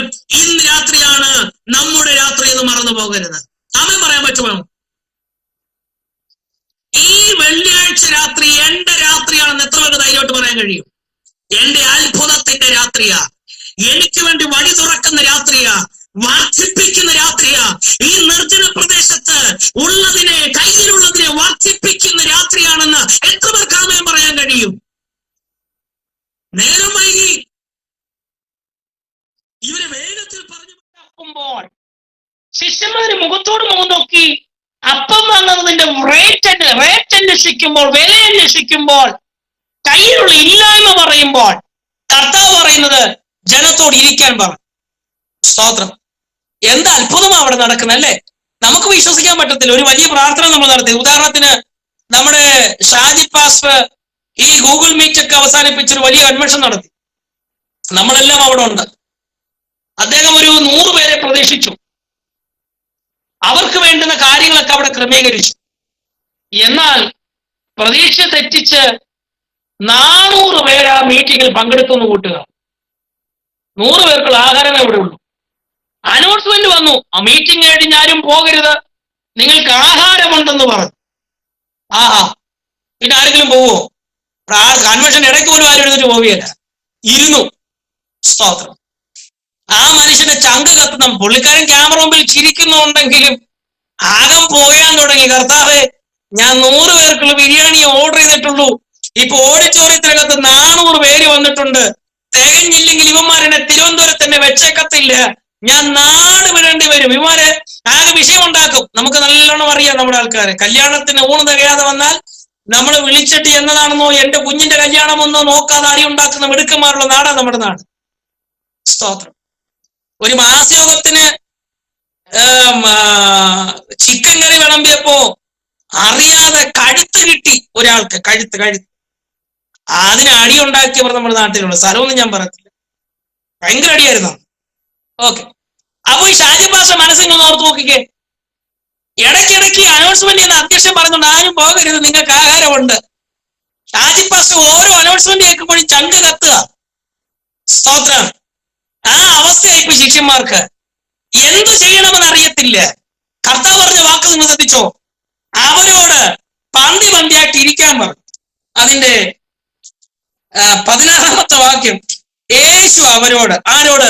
ശിഷ്യന്മാരോട്. ഇത് തികയത്തില്ലെന്ന് പറഞ്ഞ ശിഷ്യന്മാരോട് പറയുകയാണ്, അവര് പോകേണ്ട ആവശ്യമില്ല, നിങ്ങൾ അവർക്ക് ഭക്ഷിപ്പാൻ കൊടുപ്പീൻ എന്ന് പറഞ്ഞു.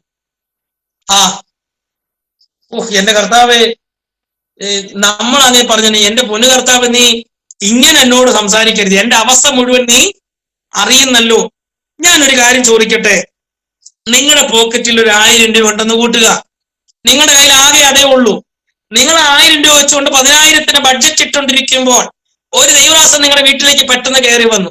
അദ്ദേഹം വന്ന് പ്രാർത്ഥിച്ചുകൊണ്ടിരിക്കുമ്പോൾ ഒന്നും കൊടുക്കാനില്ല, പക്ഷെ പ്രാർത്ഥിച്ചുകൊണ്ടിരിക്കുമ്പോ ദൈവാത്മാവ് നമ്മുടെ ഉള്ളിൽ പറഞ്ഞു, ആ വെച്ചിരിക്കുന്നതിൽ നിന്ന് 500 രൂപ എടുത്ത് ഈ പാസ്റ്റർക്ക് കൊടുക്കണമെന്ന് നമ്മുടെ ഉള്ളിൽ ആത്മാവ് പ്രേരിപ്പിച്ചത് കൂട്ടുക.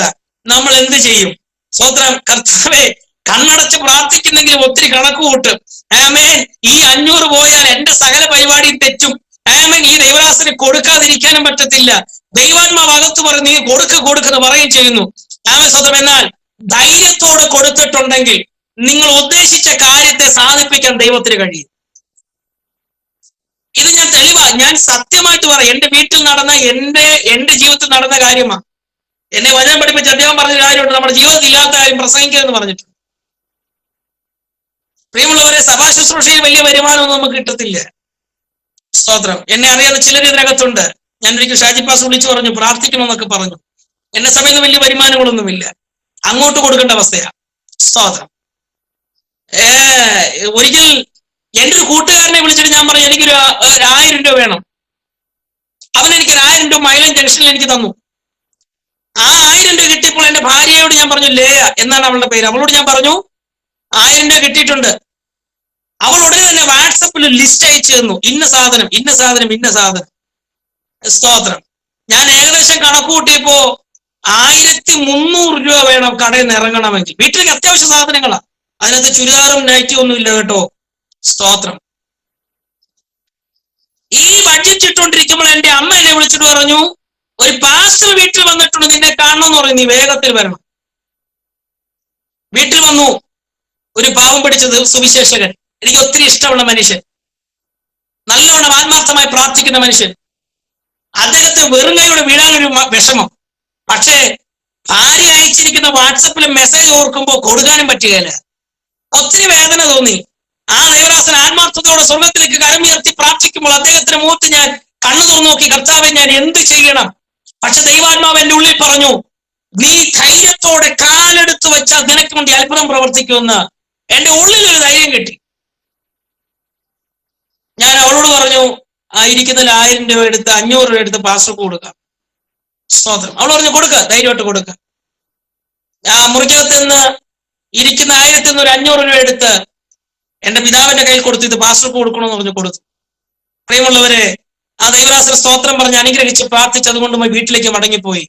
അന്ന് വൈകുന്നേരമായപ്പോൾ, വർഷങ്ങൾക്ക് മുമ്പ് ഒരു കുടുംബത്തെ പ്രാർത്ഥിച്ച് ഗൾഫിലേക്ക് അയക്കുവാൻ കർത്താവ് കൃപ തന്നു. ആ കുടുംബം സ്തോത്രം ആ മാസത്തെ ദശാംശം എനിക്ക് എന്റെ അക്കൗണ്ടിലേക്ക് അയച്ചു തരുവാൻ ഇടയായി. സഹായിക്കണമെന്ന് പറഞ്ഞിട്ടല്ല, ഞാൻ കൊടുത്തതിന്റെ ഇരട്ടി പങ്ക് അന്ന് രാത്രി കടയടയ്ക്കുന്നതിന് മുന്നമേ ദൈവം എനിക്ക് നൽകി തന്നുവെങ്കിൽ വിശ്വസിച്ച് നിങ്ങൾ ചെയ്തു നോക്ക്, കൊടുത്തു നോക്ക്, ദൈവം നിങ്ങൾ അനുഗ്രഹിക്കും.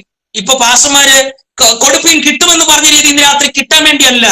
നല്ല മനസ്സോടെ നിങ്ങൾ കൊടുത്താൽ നിങ്ങൾ ദൈവം അനുഗ്രഹിപ്പാനിടയായിത്തീരും. സ്വന്തം അപ്പോ നമ്മൾ കൊടുത്തു പഠിക്കണം. കൊടുത്തു പഠിച്ചത് ഇന്ന് പകൽ ക്ലാസ് കഴിഞ്ഞ് ചെന്നപ്പോൾ ഇങ്ങോട്ട് ഞാൻ വന്നപ്പോൾ എന്റെ വണ്ടിയിൽ യാത്ര ചെയ്തോട് പറഞ്ഞൊരു കാര്യമാ, കൊടുത്തിട്ട് വേണം തരണേ കർത്താവ് എന്ന് ദൈവത്തോട് പറയാൻ.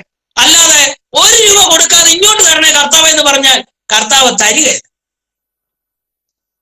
ഇനി ചിലപ്പോൾ നിങ്ങൾ മീറ്റിങ്ങിന് തന്നെ വിളിച്ചില്ലെന്ന് വന്നേക്കാം, സ്തോത്രം.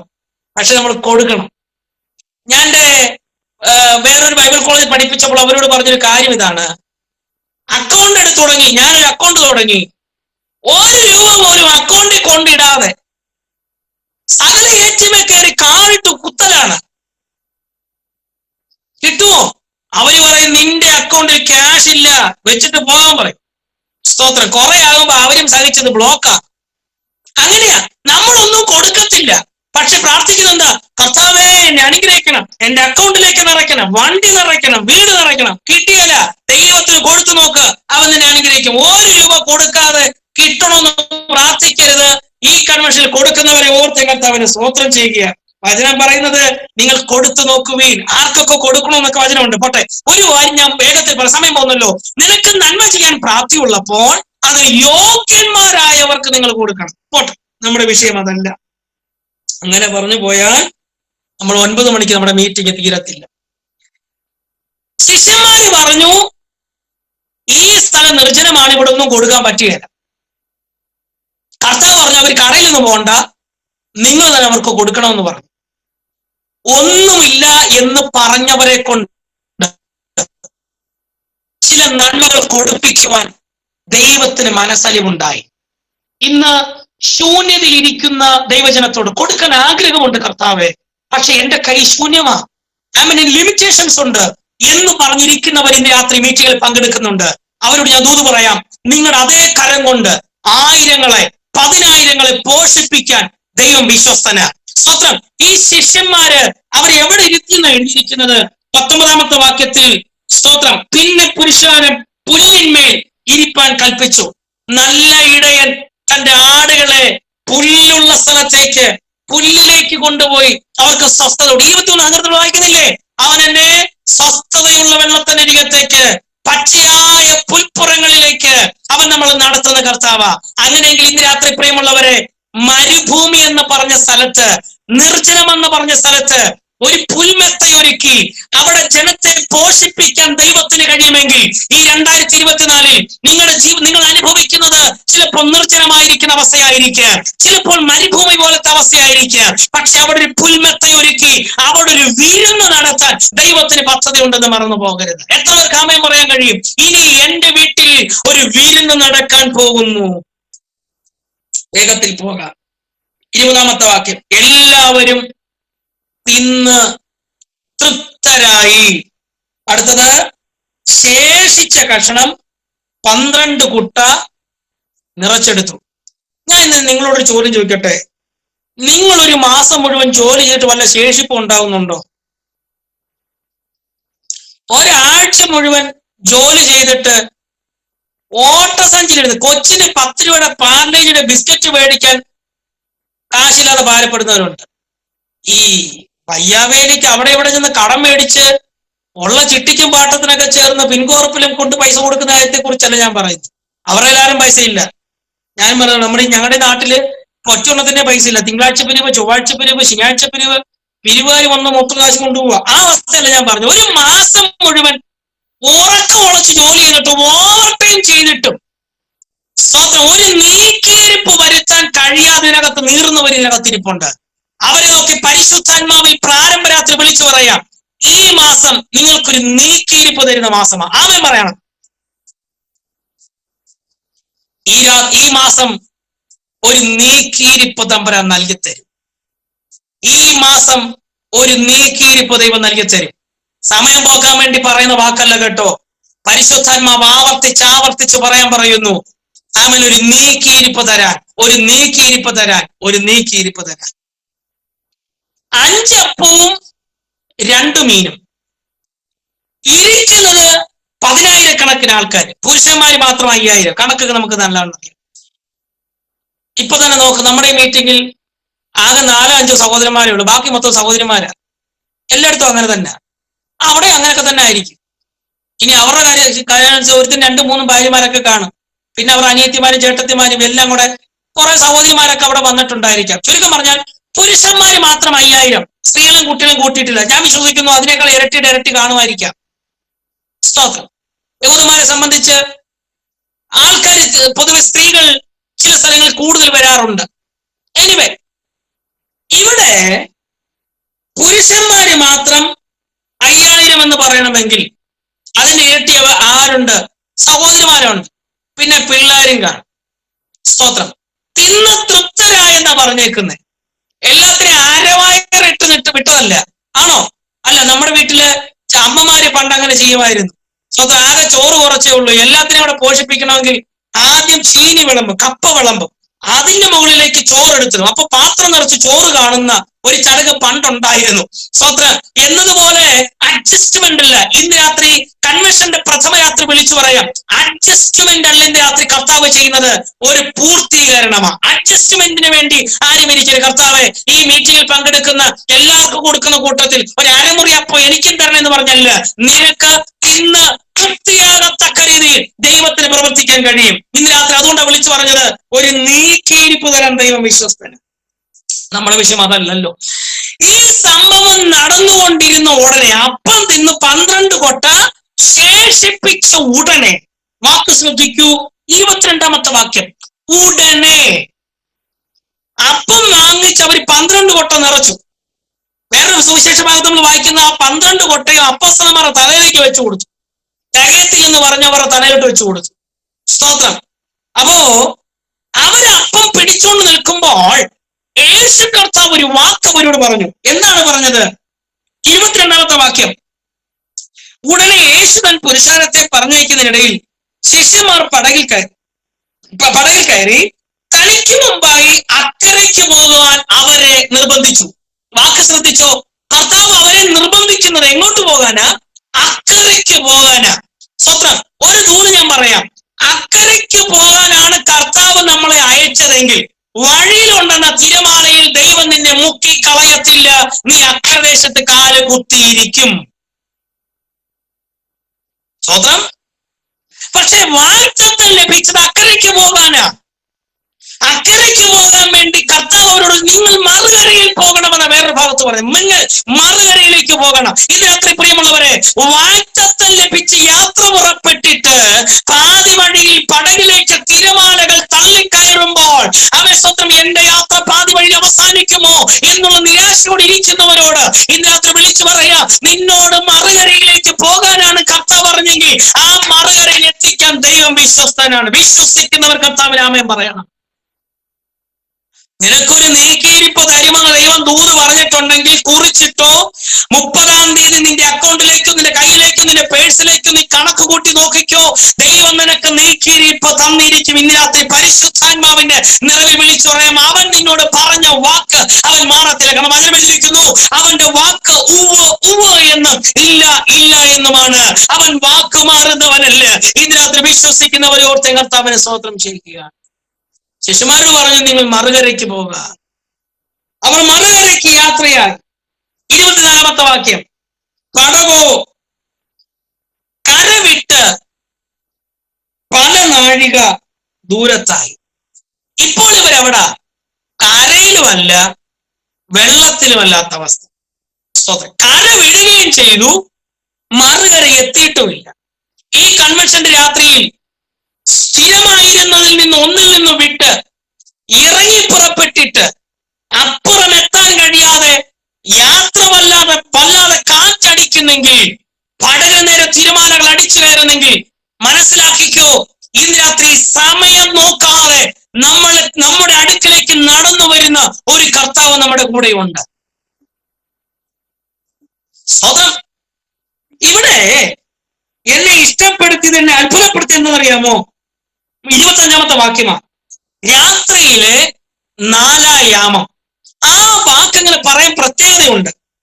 4-ാം യാമം എന്ന് പറയുന്നത് അതിരാവിലെ 3 മണി മുതൽ 6 മണി വരെയുള്ള സമയമാണ് അതിരാവിലെ സമയം. അതുകൊണ്ടാണ് പിതാക്കന്മാർ രാവിലെ വീടുകളിൽ പാടുന്ന അതിരാവിലെ തിരുസ്ഥലത്തിൽ അണയുന്നൊരു സമയം എന്നുള്ള പ്രഭാത ഗീതങ്ങളൊക്കെ പാടിയില്ലേ? ഇന്നത്തെ വീടുകൾ അതൊക്കെ കുറഞ്ഞു. സ്തോത്രം. അതിരാവിലെ എന്ന് പറഞ്ഞാൽ 4-ാം യാമം എന്ന് പറഞ്ഞാൽ വെളുപ്പിനെ 3 മണി മുതൽ 6 മണി വരെയുള്ള സമയമാണ്. യഹൂദന്മാരുടെ ഒരു പഠനം അനുസരിച്ച്, യഹൂദന്മാരുടെ ഒരു വിശ്വാസം അനുസരിച്ച് 3 മണി മുതൽ 6 മണി വരെയുള്ള സമയം പിശാച് ഇറങ്ങി നടക്കുന്ന സമയമെന്നാണ് വിശ്വസിക്കുന്നത്. എന്ന് വെച്ച് കഴിഞ്ഞാൽ രാത്രി പിശാച് ഇറങ്ങി നടന്നിട്ട് വൈകുന്നേരം ഈ 3 മണി തൊട്ട് രാത്രി വെളുപ്പിനെ 3 മണി മുതൽ 6 മണി വരെയുള്ള സമയത്ത് പിശാച് സഞ്ചരിക്കുന്ന അല്ലെങ്കിൽ പിശാച് അതിന്റെ ബേസിലേക്ക് മടങ്ങിപ്പോകുന്ന സമയമാണെന്ന് യഹൂദന്മാരൊരു പഠിപ്പീരുണ്ട്. നമ്മുടെ നാട്ടിൽ എത്ര മണിക്കാ? 12 മണി എന്ന് പറയത്തില്ലേ? 12 മണിക്ക് അറിയാതെ പട്ടി കെട്ടടിച്ച് തൊടലും വലിച്ചുകൊണ്ട് നടന്നാൽ നമ്മൾ എന്ത് പറയും? ദാണ്ട പിശാച് പോകുന്നെന്ന് പറയും, ഇല്ലേ? നമ്മൾ വിശ്വസിക്കുന്ന എന്താ? 12 മണിയാകുമ്പോൾ യക്ഷി ഇറങ്ങും, പിശാച് ഇറങ്ങും, അല്ലേ? മാടൻ ഇറങ്ങും, വൈത്തുമൊക്കെ ഇറങ്ങും. ഇതിറങ്ങി എന്തോ ചെയ്യും? 1 മണി 2 മണി 3 മണിക്കൊക്കെ അവൻ ഇറങ്ങി നടക്കുന്ന സമയമാ എന്ന് നമ്മൾ പറയാറില്ലേ? എന്നതുപോലെ യഹൂദന്മാരുടെ വിശ്വാസം എന്താണെന്നറിയാമോ? പിശാച് ഇറങ്ങിയിട്ട് രാത്രി 3 മണി മുതൽ 6 മണി വരെയുള്ള വെളുപ്പിനെ ആ സമയത്ത് പിശാച് മടങ്ങിപ്പോകുന്ന സമയമാണെന്നൊരു വിശ്വാസം യഹൂദന്മാർക്കുണ്ട്.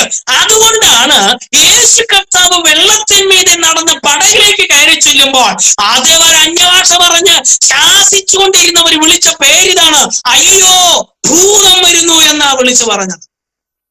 കാരണം എന്താ? അവരുടെ വിശ്വാസം പഠിപ്പിക്കുന്നത് 3 മണി തൊട്ട് 6 മണി വരെ ഭൂതം ഇറങ്ങുമെന്ന. ഇന്ന് രാത്രി പ്രിയമുള്ളവരെ 8:51 ഇന്ന് രാത്രി അർദ്ധരാത്രി എഴുന്നേറ്റ് പ്രാർത്ഥിക്കുന്ന ഒരു ദൂത് വിളിച്ചു പറയാം. നമ്മുടെ നാട്ടുകാർ 12 മണിക്ക് ഭൂതം ഇറങ്ങുന്നെന്ന് പറയുമ്പോൾ ഇന്ന് രാത്രി നമുക്ക് പറയാം, ഇന്ന് രാത്രി ഈ 12 മണി സമയത്ത് എന്റെ കർത്താവിന്റെ പടയിലേക്ക് വന്നു കയറുന്ന രാത്രിയാണ്. സ്വത്രം. ഈ 3 മണി മുതൽ 6 മണി വരെയുള്ള സമയത്ത് സഹായിപ്പാൻ ആരും കടന്നു വരികയില്ല. ഒരു മനുഷ്യനും കടന്നു വരാൻ സാധ്യതയില്ല. എല്ലാവരും യാത്രകൾ നിർത്തുന്ന സമയമാണ്. ഭയപ്പെട്ടിട്ട് എല്ലാവരും വീടുകളിലേക്ക് കയറുന്ന സമയമാണ്. ആരും ഇറങ്ങാത്ത സമയമാണ്. ആരും വിളിച്ചാൽ വരാത്ത സമയമാണ്. പക്ഷേ ഈ നടുക്കടലിൽ വല്ലാത്ത കാറ്റിൽ ഈ പടകാടി ഒലിയുമ്പോൾ ഇതാ സമയങ്ങളെ നോക്കാതെ എന്റെ കർത്താവ് പടകിലേക്ക് നടന്നു കയറിയെങ്കിൽ ഇന്ന് രാത്രി കാലം നോക്കി പ്രവർത്തിക്കുന്നവനല്ല എന്റെ ദൈവം, കാലങ്ങൾക്ക് അതീതമായി പ്രവർത്തിക്കുന്ന ഒരു കർത്താവ്. സ്തോത്രം. എന്റെ ദൈവത്തിന് പ്രവർത്തിപ്പാൻ സമയമോ കാലമോ സ്വഭാവമൊന്നും തടസ്സമല്ല. അവൻ വിശ്വസിക്കുന്നവർക്ക് വേണ്ടി അത്ഭുതങ്ങൾ പ്രവർത്തിക്കുന്നവന്. അപ്പോസ്തലപ്രവൃത്തി നമ്മൾ വായിക്കുമ്പോ രക്ഷപ്പെടുമെന്നുള്ള ആശയൊക്കെ നഷ്ടപ്പെട്ട രാത്രിയിൽ, പടക് മുഴുവൻ കപ്പൽ മുഴുവൻ മരിക്കാൻ വേണ്ടി കാത്തിരിക്കുന്ന രാത്രിയിൽ പൗലോസ് പറഞ്ഞ വാക്ക് നിങ്ങൾക്ക് ഓർമ്മയില്ലേ? സഹോദരന്മാരെ, നിങ്ങൾ ഭയപ്പെടരുത്. ഇന്ന് രാത്രി കർത്താവിന്റെ പടകിൽ വന്ന് നിന്നിട്ട് എന്നോട് പറഞ്ഞൊരു വാക്കുണ്ട്, നീ കൈസർ മുമ്പിൽ നിൽക്കേണ്ടതാകുന്നു എന്ന്. ആ രാത്രിയിൽ ദൈവം എന്നോട് സംസാരിച്ചുവെങ്കിൽ നമ്മുടെ കൺവെൻഷന്റെ ഈ രാത്രി ഞാൻ വിളിച്ചു പറയാം, ഇന്ന് രാത്രി മുങ്ങുന്ന രാത്രിയല്ല, തകർച്ചയുടെ രാത്രിയല്ല, ഇന്ന് രാത്രി ഉടയുന്ന രാത്രിയല്ല, ഇന്ന് രാത്രി നമ്മുടെ പടകിലേക്ക് കർത്താവ് വന്നു കയറുന്ന രാത്രിയാണ്. സ്തോത്രം. ഭൂതമെന്ന് ശിഷ്യന്മാര് നിലവിളിച്ചതിന് കാരണം അതാ. കാരണം അവരുടെ ചരിത്രവും അവർ പഠിച്ചു വച്ചിരിക്കുന്നതും അങ്ങനെ. 3 മണി മുതൽ 6 മണി വരെ ആര് വരും? നമ്മളും പഠിച്ചു വച്ചേക്കുന്ന പലതുമുണ്ട്. സ്തോത്രം. എന്നാൽ ഒരു ദൂതിന് രാത്രി പറയാം, നമ്മൾ പഠിച്ചതിനും നമ്മൾ ചിന്തിച്ചതിനും നിങ്ങൾ എഴുതി കൂട്ടി വെച്ചതിനും അതീതമായി പ്രവർത്തിക്കാൻ കഴിയുന്ന ഒരു കർത്താവിന്റെ രാത്രിയിലുണ്ട്. ഈ ഗൂഗിൾ മീറ്റിൽ പങ്കെടുത്തുകൊണ്ടിരിക്കുന്ന ദൈവസഭയോട്, ദൈവജനങ്ങളോട് പരിശുദ്ധാത്മാവ് വിളിച്ചു പറയാം, നമ്മൾ ചിന്തിക്കുന്നതിനപ്പുറമായി, കരുതുന്നതിനപ്പുറമായി, വിചാരിക്കുന്നതിനപ്പുറമായി, നമ്മുടെ ചിന്താ മണ്ഡലങ്ങൾക്കപ്പുറമായി അത്ഭുതങ്ങളെ പ്രവർത്തിക്കാൻ കഴിയുന്ന ഒരു കർത്താവിന്റെ രാത്രിയുണ്ട്. കരങ്ങൾ ഉയർത്തി കർത്താവിനെ സ്തോത്രം ചെയ്താട്ടെ. അവൻ പടകിലേക്ക് വന്ന് കയറിയിട്ട് പറഞ്ഞ വാക്കുകളാണ് ഇന്ന് രാത്രി നമ്മൾ ചിന്തിക്കുന്നത്. ആരും സഹായിപ്പാൻ വരാത്ത സ്ഥലങ്ങളിലാണ് ദൈവം ഇറങ്ങി പ്രവർത്തിക്കുന്നത്. ഒരു ഭക്തൻ പറയുന്നത്, ദാനിയേൽ പറയുന്നത് ഇങ്ങനെയാ, എന്നെ ഒരിക്കലും രാത്രിയിൽ സിംഹത്തിന്റെ ഗുഹയിലേക്ക് എല്ലാവരും കൂടെ വലിച്ചെറിഞ്ഞു. എന്നെ സഹായിപ്പാൻ ആരുമില്ലായിരുന്നു. പക്ഷേ ആ ഗുഹയ്ക്കകത്ത് വീണപ്പോൾ എനിക്കൊരു കാര്യം മനസ്സിലായി, ഞാൻ തനിച്ചല്ല, എന്നെക്കാൾ മുൻപ് ദൈവ സാന്നിധ്യം അവിടെ ഇറങ്ങി വന്ന സിംഹത്തിന് വായടയ്ക്കുവാൻ അവന് കഴിഞ്ഞുവെങ്കിൽ സിംഹത്തിന് ഗുഹയിൽ ഞാൻ ഒറ്റയ്ക്കല്ല, അവിടെ എനിക്കൊപ്പം നിൽക്കുന്ന ഒരു കർത്താവുണ്ട്. ഉറച്ച തീരുമാനമെടുത്ത ശദ്രക്ക് മേശക്ക് പറഞ്ഞ വാക്കുണ്ട്, തീച്ചുളയിൽ ഞങ്ങൾക്ക് ഒറ്റയ്ക്കല്ല. നമ്മളൊരു പാട്ട് പാടുന്നുണ്ട്, തീച്ചുളയിൽ നാലാമനായി ഇറങ്ങി വരണേന്ന്. അല്ല, ഇന്ന് രാത്രി ഞാൻ തിരുത്തി പറയാം, നാലാമനായിട്ടല്ല, ഞാൻ വീഴുന്നതിന് മുന്നമേ എന്റെ കർത്താവ് തീച്ചുള്ളിലേക്ക് ഇറങ്ങി നിൽക്കുന്ന കർത്താവ്, പെരുവെള്ളത്തിന് നടുവിലേക്ക് ഇറങ്ങി നിൽക്കുന്ന കർത്താവ്. ഇന്ന് രാത്രി എത്ര പേർ വിശ്വസിക്കുന്നുണ്ട്? എന്നെ വാർത്തകളയാൻ ഭസ്മമാക്കി കളയാൻ തീച്ചുള്ളിയുടെ ചൂട് വർദ്ധിപ്പിക്കുമ്പോൾ എനിക്കൊരു കാര്യം അറിയാം, ആ പ്രതികൂലത്തിന് നടുവിലേക്ക് എനിക്ക് മുൻപേ ഇറങ്ങി നിൽക്കുന്ന ഒരു കർത്താവിനെ എനിക്കറിയാം. തീച്ചുള്ളിൽ നമ്മൾ ഒറ്റയ്ക്കല്ല, സിംഹത്തിന് ഗുഹയിൽ നമ്മൾ ഒറ്റയ്ക്കല്ല. സ്തോത്രം. കാരാഗ്രഹത്തിലും നമ്മൾ ഒറ്റയ്ക്കല്ല. ഇന്ന് രാത്രി പ്രിയമുള്ളവരെ, നിങ്ങൾ ഒറ്റയ്ക്കല്ല ഇന്ന് രാത്രി. സ്തോത്രം. നമ്മൾ പലപ്പോഴും പറയാറുണ്ട്, കർത്താവെ ഞങ്ങൾ ഒറ്റയ്ക്കാ വിശ്വാസത്തിൽ വന്നേ, എന്റെ കൂടെ പ്രാർത്ഥിക്കാൻ ആളില്ല, ഞാൻ ഒറ്റയ്ക്കാ. പക്ഷെ ഇന്ന് രാത്രി ഞാൻ പറയാം, നിങ്ങൾ ഒറ്റയ്ക്കല്ല. നിങ്ങളോടുകൂടി സ്വർഗം ഇന്ന് രാത്രി ഇറങ്ങി നിൽക്കുക. നിർജ്ജന പ്രദേശത്ത് യാക്കോബ് തലയണയായി ഒരു കാട്ടുകല്ലെടുത്ത് വെച്ച് നിർജ്ജന പ്രദേശത്ത് അവൻ കിടന്നുറങ്ങുമ്പോൾ അവൻ കണ്ട വെളിപ്പാടെന്താ? സ്വർഗത്തോളം എത്തുന്ന ഒരു കോവേണി, അതിൽ ദൂതന്മാർ കയറിയും ഇറങ്ങുകയും ചെയ്യുന്ന അവനൊരു മനോഹര കാഴ്ച കണ്ടു. എങ്കിൽ ഇന്ന് രാത്രി എന്റെ പ്രിയമുള്ളവരെ, നമ്മൾ ഒറ്റയ്ക്കല്ല. ഈ 8:55 സമയത്ത് ലോകത്തിന് പല ഭാഗത്തിരുന്നു കൊണ്ട് വചനം കേൾക്കുന്ന ദൈവജനത്തോട് പരിശുദ്ധാത്മാവിൽ പറയാം, നമ്മൾ ഒറ്റയ്ക്കല്ല. ഇന്ന് രാത്രി ആയിരക്കണക്കിന് ദൂതന്മാർ, മാത്രമല്ല തേജസ്കരിക്കപ്പെട്ട കർത്താവ് കൂടെ നമുക്കൊപ്പം നിൽക്കുന്നുണ്ടെന്ന് ഉറപ്പോടെ കർത്താവിനെ സ്തോത്രം പറഞ്ഞാട്ടെ. ഞാൻ ഒറ്റയ്ക്കല്ല. ആമേൻ പറയാൻ പറ്റുമോ? നമ്മൾ ഒറ്റയ്ക്കല്ല, നമ്മൾ ഒറ്റയ്ക്കല്ല. പ്രവാചകൻ പ്രാർത്ഥിച്ച് പ്രവാചക ശിഷ്യന്റെ കണ്ണു തുറന്നപ്പോൾ കണ്ട കാഴ്ച കണ്ടില്ലേ? അവരോട് കൂടെയുള്ളതിനേക്കാൾ അധികം ജനം നമ്മോടുകൂടെയുണ്ട്. ഇന്ന് രാത്രി പ്രിയമുള്ളവരെ, നിങ്ങളോടൊപ്പം ഒരു സ്വർഗീയ സൈന്യം ഇറങ്ങി നിൽക്കുന്നത് ആമൻ പ്രവചനാത്മാവിൽ വിളിച്ചു പറയട്ടെ, ഒരു സൈന്യം നിങ്ങളോടുകൂടെ ഇറങ്ങി നിൽക്കുന്നെന്ന് വിശ്വാസ കണ്ണ് കാണാൻ കഴിയുമെങ്കിൽ നിങ്ങൾ ഇരിക്കത്തില്ല, ആത്മാവിൽ ദൈവത്തിന് സ്തോത്രം ചെയ്യും. ഞാൻ ഒറ്റയ്ക്കല്ല.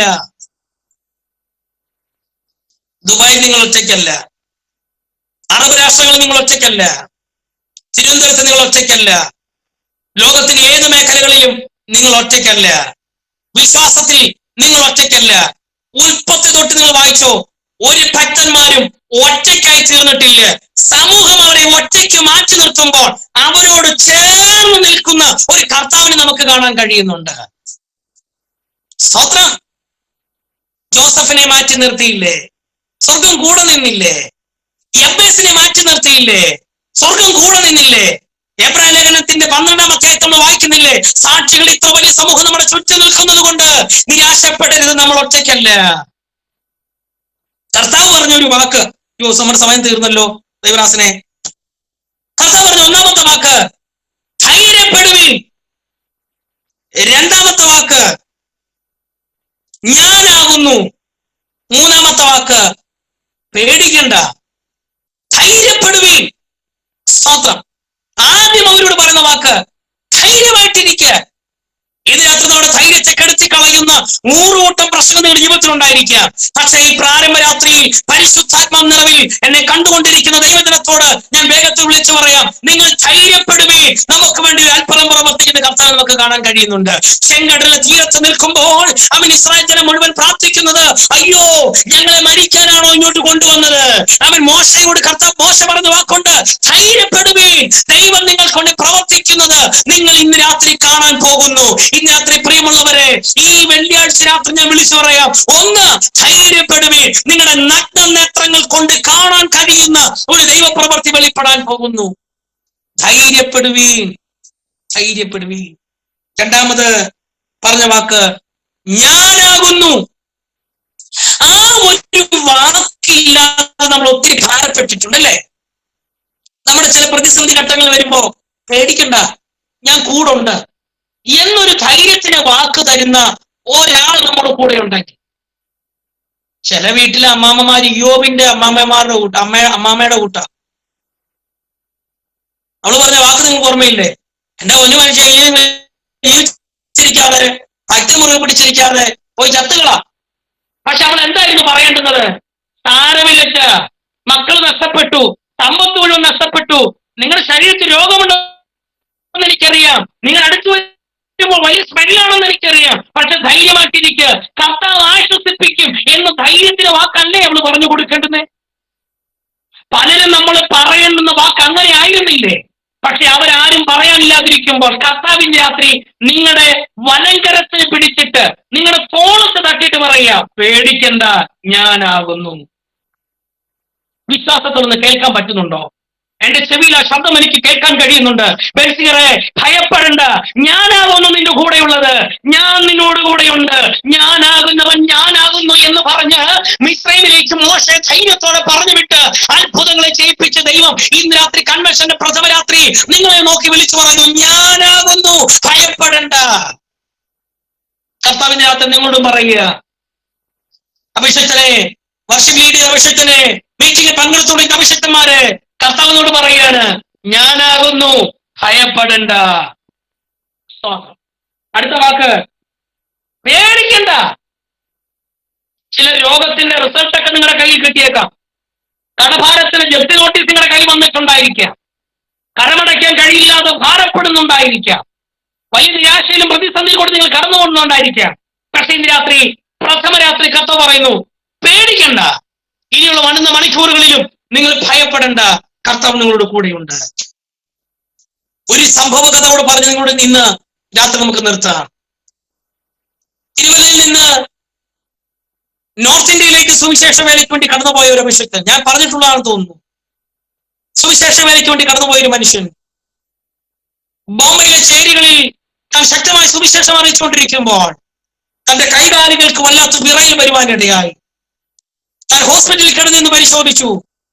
ഡോക്ടർമാർ വിശദമായ പരിശോധനയ്ക്ക് ശേഷം ഇദ്ദേഹത്തോട് ഇങ്ങനെ പറഞ്ഞു, നിങ്ങളുടെ നട്ടലിൽ നിന്ന് അടുക്കൊരു നാടി പോകുന്നുണ്ട്, ആ നാടി ചുരുങ്ങാൻ തുടങ്ങുന്നു, നിങ്ങളുടെ കൈകാലുകൾ വികൃതമായേക്കാം, നിങ്ങൾ കിടക്കയിലായിരിക്കാമെന്ന് പറഞ്ഞു. നിങ്ങൾ അറിയത്തില്ല, RS വിജയരാജ് എന്ന് പറഞ്ഞ ദൈവദാസൻ പറഞ്ഞ സാക്ഷ്യമാണ്. അദ്ദേഹം ആ വാർത്തകളൊക്കെ കേട്ടു, മെഡിക്കൽ റിപ്പോർട്ട് കിട്ടി. ദിവസങ്ങൾ കഴിയുമ്പോൾ നിങ്ങളുടെ കൈകാലുകൾ ചുരുങ്ങാൻ തുടങ്ങും, വികൃതമാകാൻ തുടങ്ങും, ഈ രോഗത്തിന് മരുന്നില്ല എന്ന് പറഞ്ഞ് ഡോക്ടർ അദ്ദേഹത്തെ പറഞ്ഞ് വീട്ടിലേക്ക് വിട്ടു. വളരെ നിരാശ തോന്നി. ഒരു സാമുദായിക കെട്ടിടപാടുകളിൽ നിന്ന് ദൈവത്തെ അറിയാൻ വേണ്ടി ഇറങ്ങി പുറപ്പെട്ട മനുഷ്യൻ. എന്നാൽ അദ്ദേഹം തന്റെ വീട്ടിലേക്ക് കയറി വന്ന് തന്റെ ഭാര്യയോട് പോലും ഒന്നും മിണ്ടാതെ മുറിക്കകത്ത് കയറി തന്റെ ബെഡിലേക്ക് റിസൾട്ട് മുഴുവൻ നിറച്ചു വെച്ചു. മുട്ടുമേലിൽ നിന്ന് കഥ കടച്ച ശേഷം മുട്ടുമേലിൽ നിന്ന് ഒറ്റ കാര്യമാണ് പറഞ്ഞത്, കർത്താവ്, നീ ഒരു വാക്ക് കൽപ്പിച്ചാൽ ഈ രോഗം മാറുമെന്ന് ഞാൻ അറിയുന്നു. ഏകദേശം പകല് 11 മണിക്ക് പ്രാർത്ഥന ആരംഭിച്ചു. രാത്രിയായി 2 മണി, രാത്രി ഏകദേശം 1 മണിയായി, 2 മണിയായി. താൻ അലമുറയിട്ട് കരഞ്ഞു പ്രാർത്ഥിച്ചുകൊണ്ടിരിക്കുമ്പോൾ തന്റെ പ്രിയപ്പെട്ടവൾ വാതിൽ തട്ടി വിളിക്കുന്നുണ്ട്. പ്രിയപ്പെട്ടവന്റെ കരച്ചിൽ കേട്ടിട്ട്, അച്ഛാ വാതിൽ തുറക്ക്. അദ്ദേഹം വാതിൽ തുറന്നില്ല.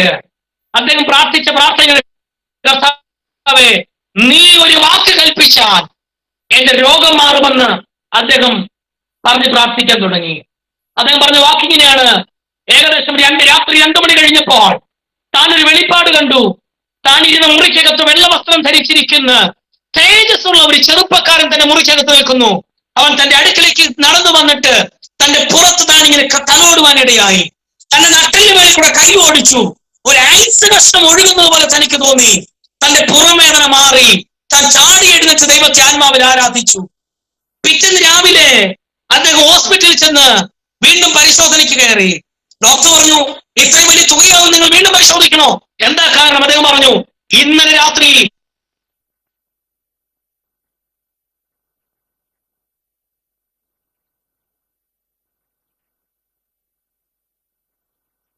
വിപരീതമായി തന്റെ നാടിക്ക് ഒരു കുഴപ്പമില്ല എന്നുള്ള വാർത്ത തനിക്ക് ലഭിക്കാനിടയായി. ആ അനുഭവത്തിൽ അദ്ദേഹം ഗാനം എഴുതിയത്, യേശുവേ